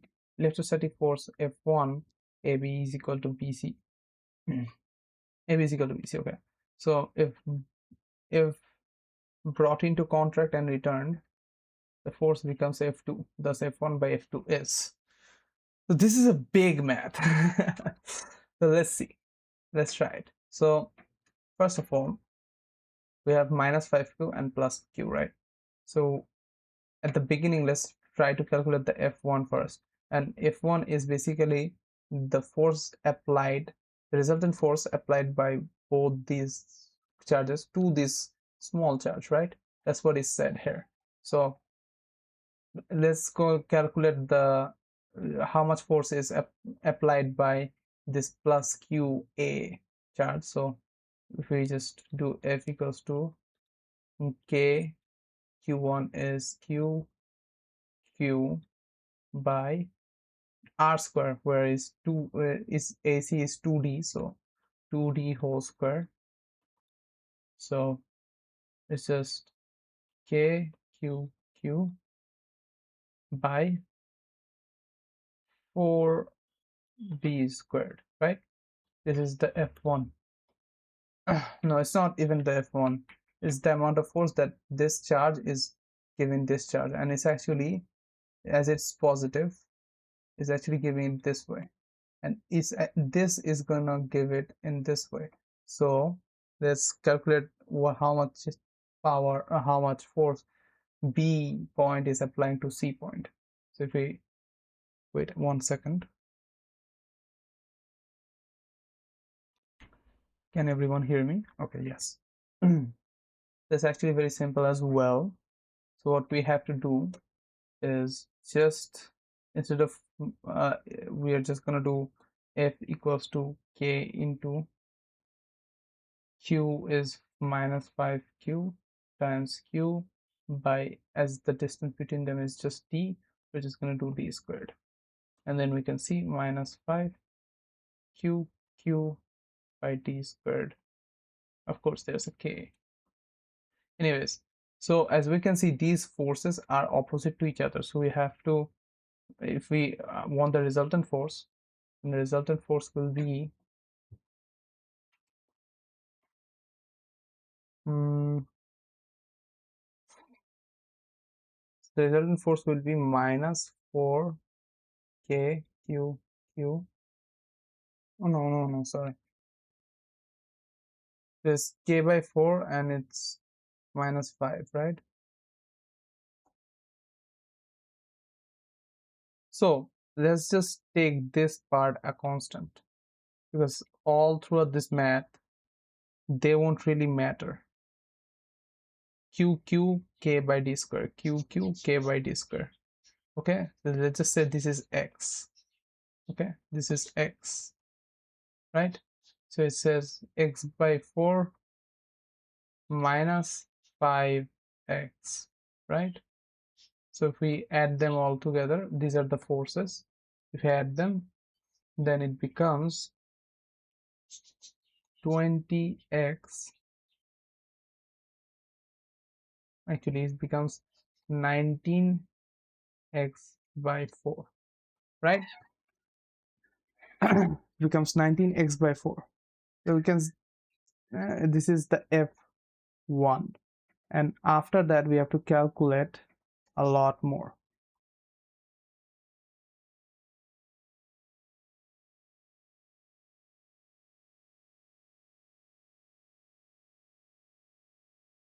Okay, so we have the F1 here, which is 19x by 4.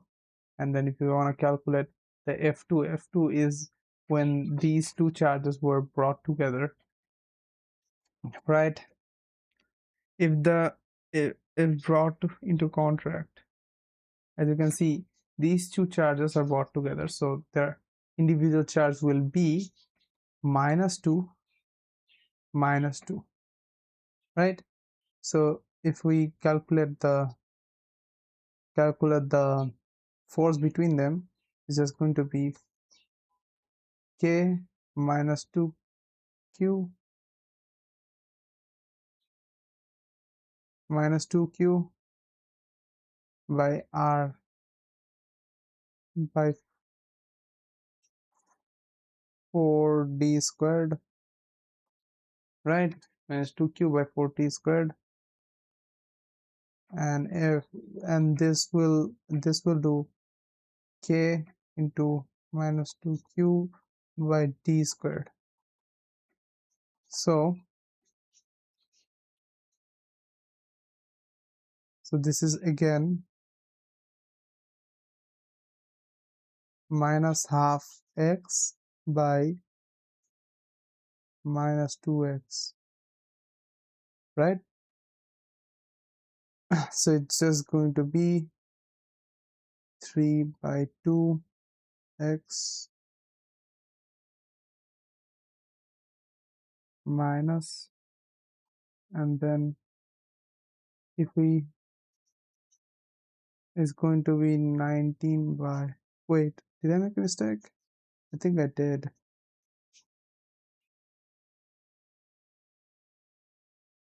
Wait 1 minute. Okay, so I just made a small mistake. So we have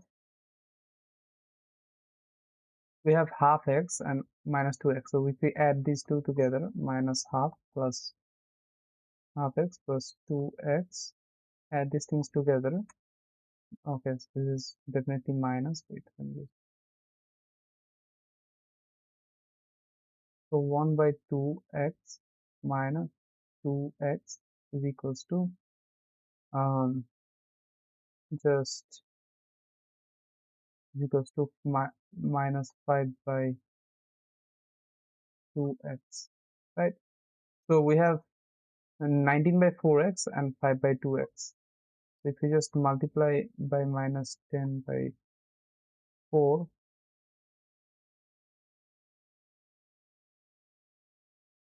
x, right? Because we are trying to, this is the f2, right? Because we are trying to figure out the f1 by f2 is going to be 19 by 4 into 4 by 10. We're just going to take the magnitude here. I'm not going to bother with the direction. If we had direction concerns, we would have included the minus sign. So it's 19 by 10. Anyways, that is the answer. Let's go to the next question. Electric fields. Okay, so electric fields are really confusing to a lot of people, so I'm just gonna briefly explain it. So let's say this one positive charge is, there is a one, let's say 5 Coulomb, right? And there's this small, very small positive test charge that I've put in here, and I'm trying to figure out how much force does this thing give to this thing. So let's say this thing has 1 Coulomb, right?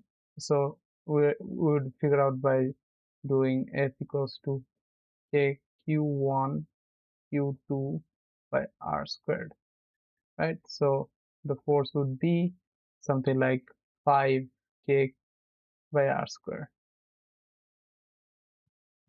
right? So this is actually what electric field force is. So we, if it's between two big charges, we have to call it the force on this charge. But if it, let's say I'm trying to figure out how much force does this charge give per charge to other charges, So it's just going to be F by Q, this Q, right? So just going to be KQ by R square. That is the electric field formula. We can also say F equals to Q times E, right? And also they said something about you can say that F equals to MA, where MA is equals to Q times E, because that's just force, right? So we can figure out the acceleration this way by QE by M. If and we are trying to figure out the acceleration of these charges and stuff. We can also see E is equals to V by D, where D is just radius in this case, so V is voltage, right? So uniform, okay, so this line is very important. Electric field is uniform between parallel plates. Field lines are denser where the electric field is stronger. Am I recording? Yes.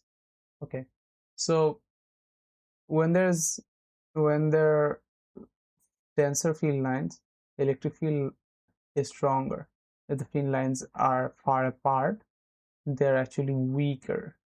And what does stronger and weaker mean? It just means there's more force in that specific area. So electric field is uniform between parallel plates. This is also true. So parallel plate is just a capacitor. Inside a capacitor, usually electric fields are just uniform and they're equally dense. So there's everywhere, if you put a charge in there, everywhere it will experience the same amount of force. So let's just look at the questions. So as you can see, so there are like these questions. For example, I want to do this question first. Okay, I'm just gonna zoom out a little.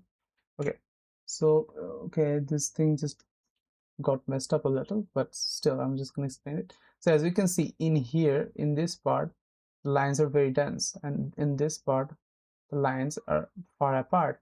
That's why in this part the density of the force will be greater, and this place the force will be weaker. Same goes for the electric field. Electric field will be bigger here, electric field will be smaller here, right? So electric field strength at point B is greater. Nope. At point A is greater. That is just the true. Okay, so this is a tough math again. Okay, so in the actual exam, when I encountered this question, what I did is I was like, okay, I do not have, so I'm just gonna show you the shortcut technique that I applied to do this math, and it's probably not gonna work for a lot of the maths that we will do in this exam, but it worked for this one, and I actually was able to do it in like 15 to 20 seconds. I didn't even read all of this. I didn't have time because it was question number 47. There were 48 questions, right? So I didn't have enough time to read this question. So what I did is, okay, so let's see which options looks the best. I know it sounds weird. It sounds a bit quirky, but it works, trust me. So we can see that they put a lot of effort in this option. Like they did two, and there's no other option that is anywhere similar to this. 2 root 2 mv naught square by q e, right? They put a lot of effort into typing it. It's actually a bit messed up here. They put it in really well together in the actual exam. So it's just 2 root 2 m v naught squared by q times z. And a lot of people actually chose this option because this option was so, like such a, they put a lot of effort in this option. That's why people actually chose this option, and I chose it as well. But I actually further verified it as well. How did I further verify it? I saw that distance from this P is this. So I just looked at the thing and I just calculated if the dimension of this matches the dimension of a distance, which is a meter, right? So what I did is just normal things. So V naught is just meter per second square, meter per second square. M is just kg, I think, kg. This is just mg, right? You can say QE is just force. So I'm just gonna say this is just force. So force is just mg. So mass. So kg meter per second square, right? Am I doing something wrong? Okay, so v squared. So that's why it's going to be v to the minus 2, 4. Okay, I'm just gonna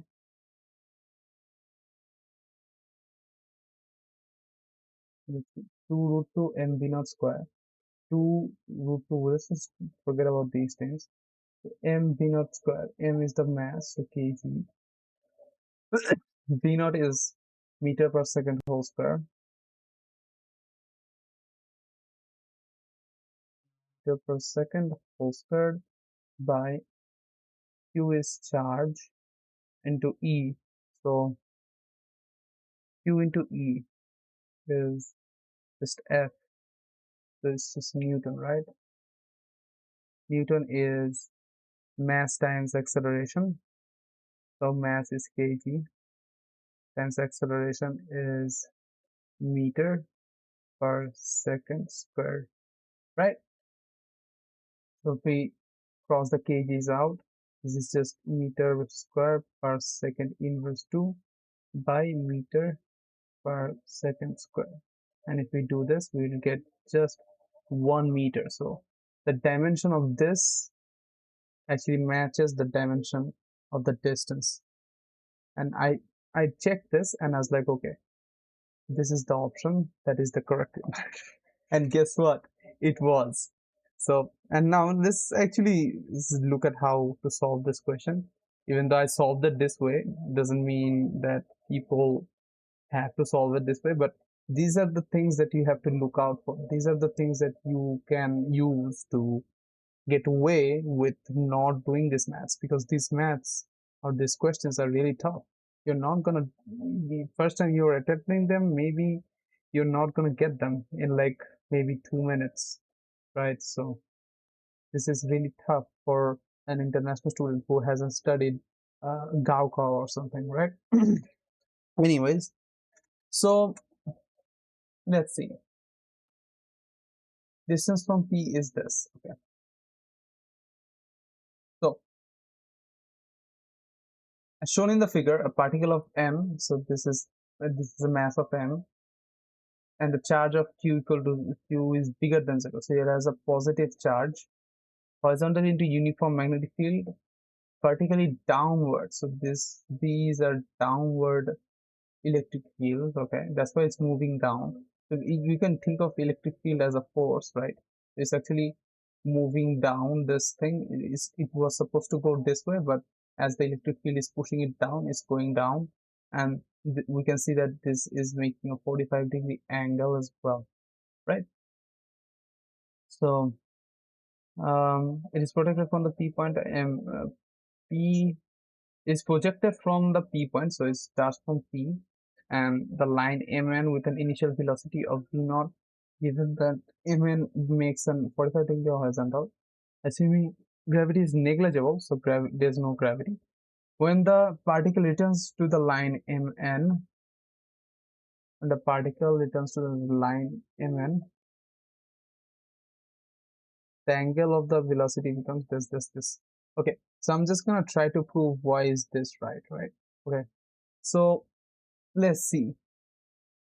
Distance from P to N, that's what we're trying to figure out. So we have to consider this as a graph. This is a very tough question, by the way. Completely understand if someone has. I had to struggle a lot to actually understand this question as well. So if we consider the point as 0 0 of a coordinate system, we can see this is a straight line, and this straight line has a 45-degree angle, so this angle is 45, right? So we can say that this straight line, if we were to draw an equation of this straight line, it will be y equal to minus x, right? So as the x increases, y increases, but in the negative direction. And y is the m is 1, m is 1 because the tan 45 degrees. So it's just mx y equal to mx plus c is 0 because it's moving to, it's touching the origin point. M is minus 1 because tan 135 degree is minus 1. We can calculate this is 135, so that's why it's y equal to minus x, this equation. So what will we do with this equation, right? That's the real question. Let's see.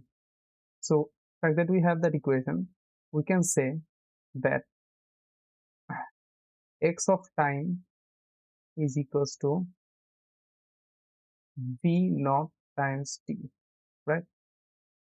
Because as is moving in a constant velocity to the rightwards, and uh, as a function of t, so that's why it's becoming like this, right? So we can say y of time is actually 1 by 2 a, actually not a, yes, a, sorry, 1 by 2 a t squared. It's kind of like a projectile, actually. Yeah, it's kind of like a projectile. So it's half at squared because there is a force downwards, so there's going to be an acceleration. It's not the simple velocity, right? So for y-axis is half at squared, and for x-axis it's v naught into t. So we can actually put these values in these areas and calculate the time required, right? So let's see, v naught times t is equals to half a times t squared. Dt gets crossed out when we receive that 2a v naught is equals to t. Did I do it correctly? I think I did. 2 v naught by a. Okay, so 2 v naught by a. So that's the time required, right? Now, so we know that this is the time. So the distance is just x of t is equals to v naught times. Okay, I'm just gonna, we can actually figure out the acceleration from here. The acceleration is ma is equals to f, right? So instead of f, we're just gonna say q into e, and a is just q into e by m. We just did it above this slide, and as we have the acceleration here, we can just put the acceleration in here, I think, right? Yes. So if we put the acceleration in here, so 2 v naught by q times e by m, that just becomes t, right? So if we just do v naught times t that way, oh no, wait, it's not v naught. So we have the time, but we have to figure out, like, there's this thing, right? So we have to figure out this distance. So it's going to be actually as the x and y is equal in magnitude but opposite in direction, we can just say that this thing right here is just x square plus x square root over, so it's just 2 root x, sorry, root 2x x root 2. Okay, this line right here is just x root 2 because this is x, this is also x, because they are equal in magnitude, and we can say this line is x root 2. Okay, I'm just going to erase some of it. Okay, x root 2. The fact that we have the x root 2 here, and we have the 2v0 by qe by m here, and then we can just put these things together by just doing, as it's just a velocity right here, so x root 2 times time, and wait,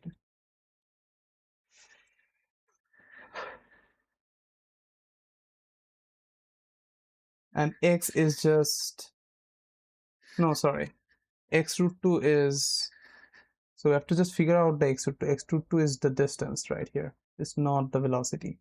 X root 2, so instead in x we can just say v0 times t, because here we can see v0 times t into root 2, and then we can just say that is 2 v0 squared by q e into m into root 2. You'd see this option and this options matches exactly, right? So I know this is a very very detailed, very tough math, and you're probably gonna skip it on the real exam if you haven't done it before, but now that you have, there are repeated questions in this exam, so if this question repeats itself, you can just, you'll be like, okay, this is the answer, and move on. Okay, this is a very hard question to do on the first time. Like, I couldn't do it. I don't know, maybe some people might, those who have attempted to give Gaokao or maybe like IIT JEE practice questions. But as a Bangladeshi student, this is extremely hard for anyone. Even I would say many engineering students in Bangladesh would definitely struggle to do this on the real exam, probably would skip it as well. Now we have some magnetism theory. I don't know why the background isn't showing. Anyways, let's move on. So this is a really overused formula in this CSCA exam, because I don't know, they just love this thing. Like, there are so many questions from this exact formula, you cannot comprehend it. So magnetism, I can explain how magnetism works and everything, but it's going to consume too much time, so I'm just gonna go over the formulas and then just skip over some of the theories here, because if I want to like teach you entire physics everything in one class, that's kind of like really, it's completely impossible actually. So I'm just gonna go over the formulas. The formulas is F equals to PIL sine theta, that's the magnetic force on a current carrying wire. And if we are trying to figure out the magnetic flux, that's BA cos theta. And they also said, as you can see, BQV or BIL. So how I prefer to memorize these things is just this way. So Q into V cross B, right? This is the magnetic force on a current carrying wire, right? So we actually got the QVB VB sine theta from this exact equation as well, and we can just say this thing, we all know that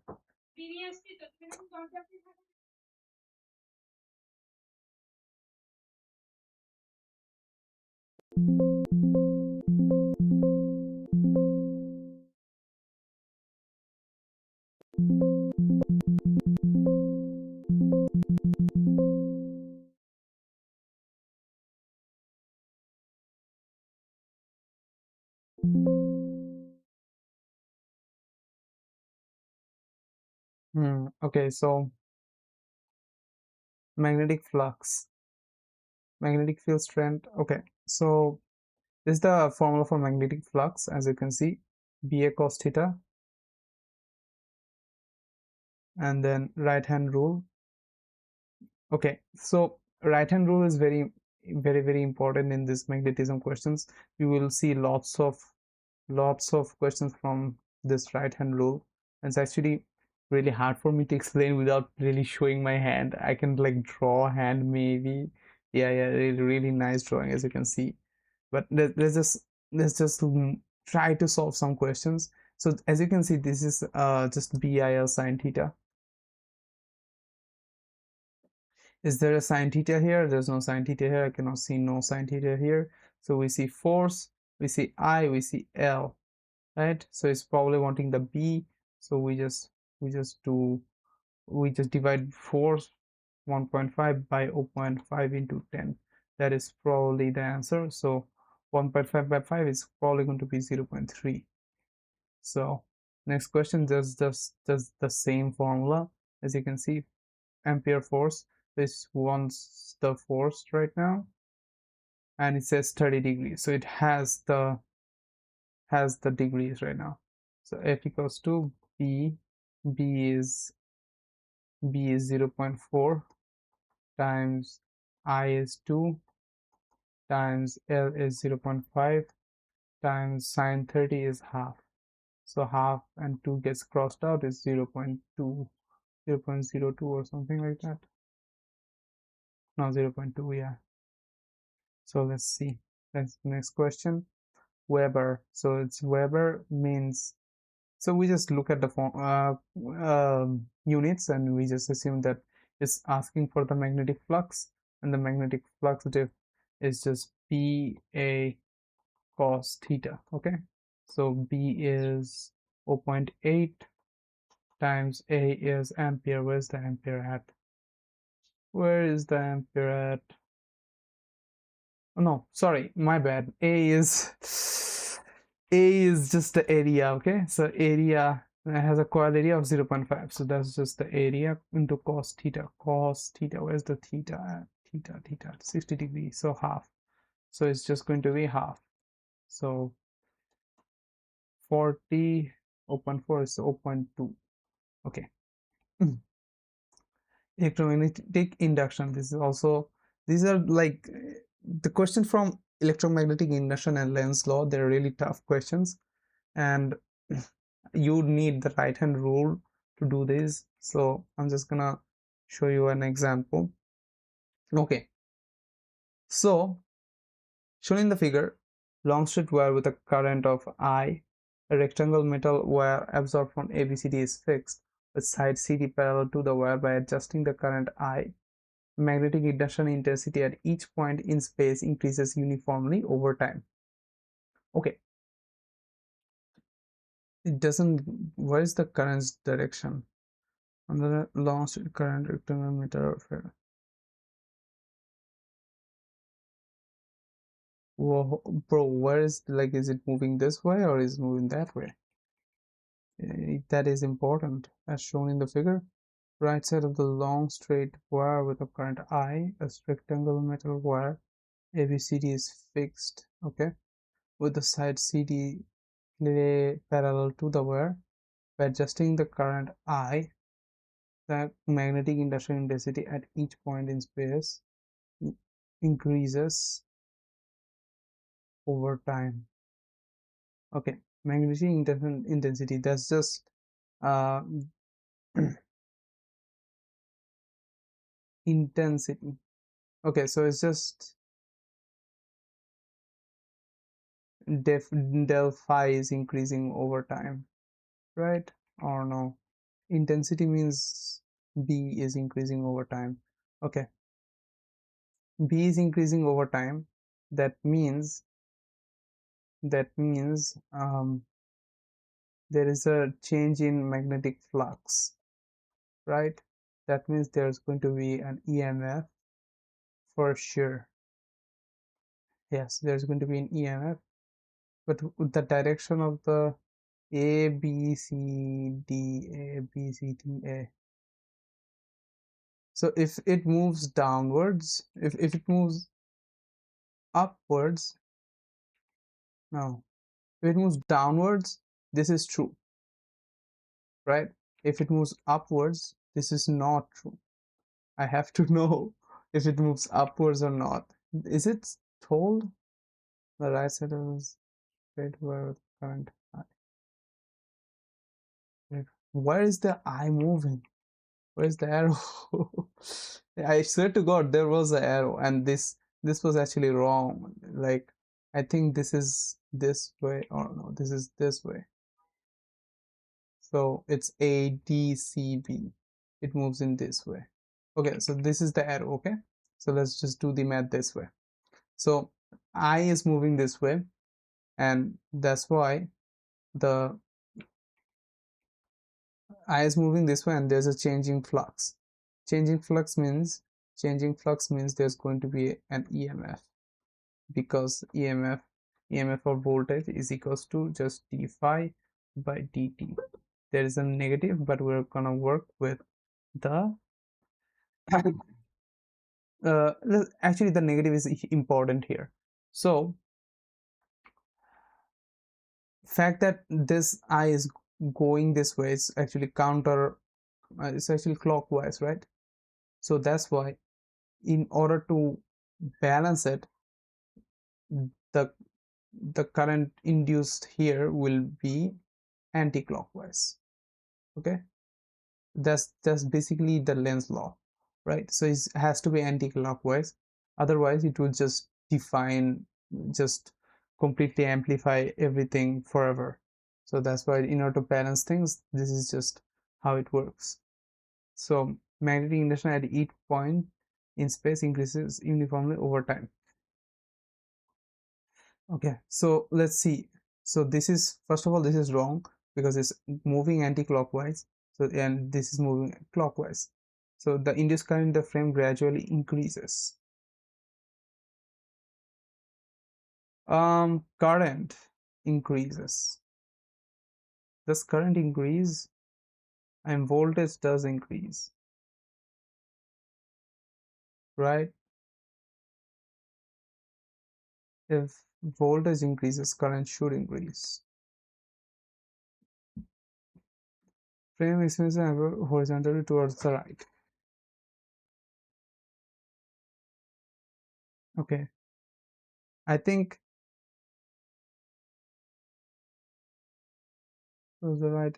This is, I think, right, and this is also right to me, because let's look at this. So EMF increases because their magnetic induction intensity at each point is increasing. So I is also increasing, so it should induce current. These, I think these, both of these are right. I could be wrong. I will find out after the video. Let's see. Okay, so which of the following statement is correct? So in these cases where there's a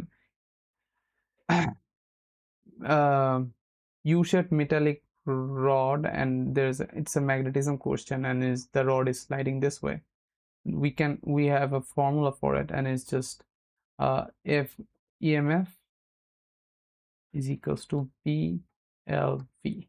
Okay, so the amount of current that flows here, actually the voltage of the current, it depends on the magnetic intensity, and also it depends on the length of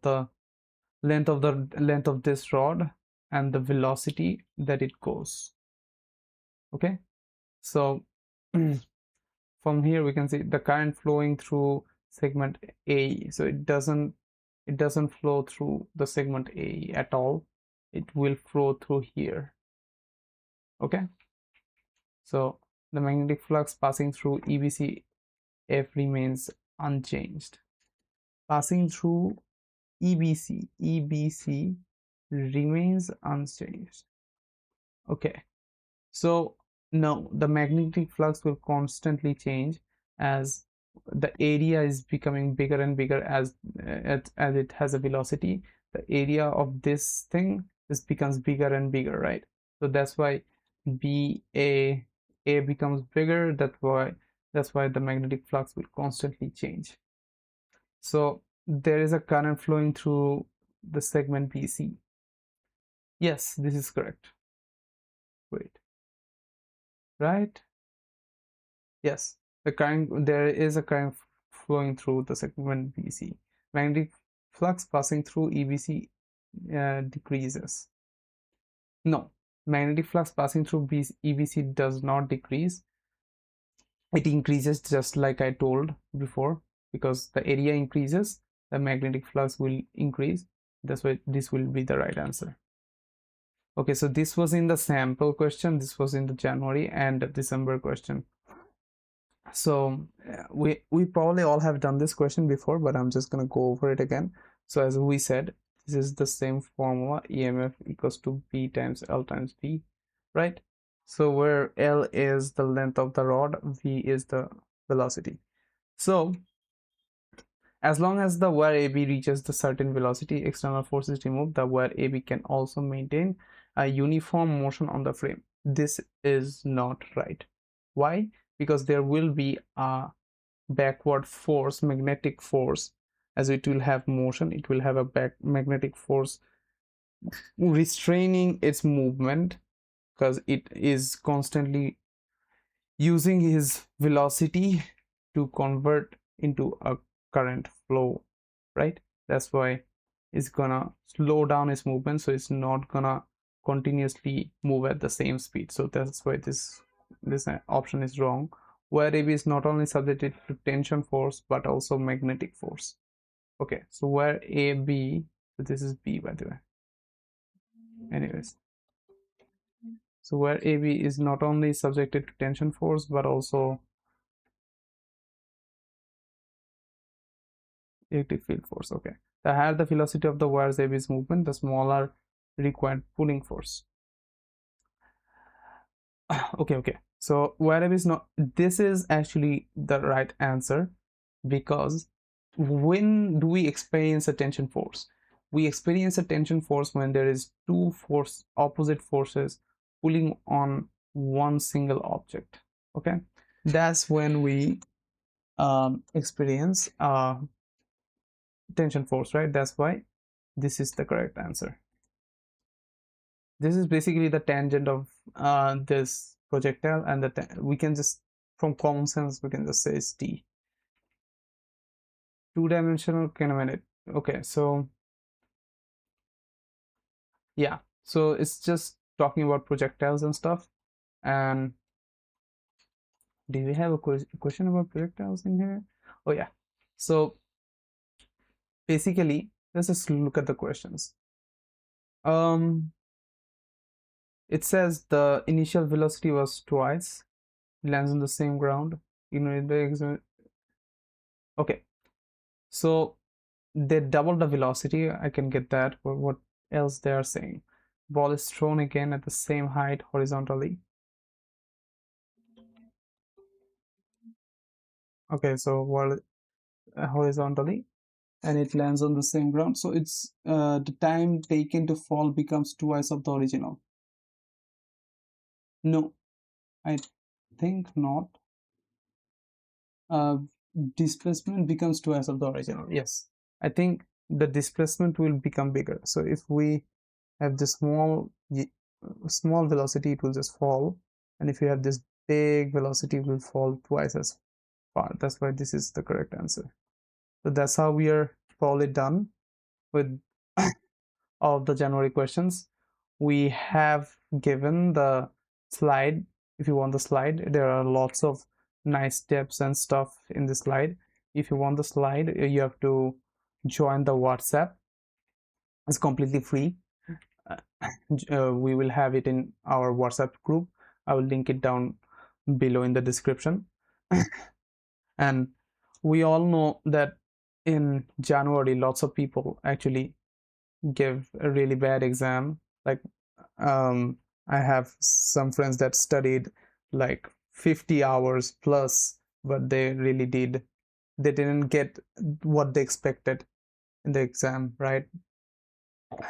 That's why we are all just lots of people actually are retaking it in March, and we have this course where physics course and math course, and we're gonna give a free referral code for everyone, and it's going to be comeback 30. We will go over every chapters in physics and math, and we will have these concept-wise questions, concept-wise question solving methods, and we will solve them really efficiently. We're not going to teach you something that you will not need in the exam. We will teach you strategy to how to overcome and crack this exam. I also retook this exam. I first time I took in December. I did not do well on physics because I was weak in magnetism. So that's why I kind of fumbled the physics. I got a 60, and then I retook in January and I got an 80. So it's possible to do better. You can do better. We're gonna help you crack this exam if you stay with us. And by the way, the slide for this is completely free if you just join the WhatsApp. Thank you very much.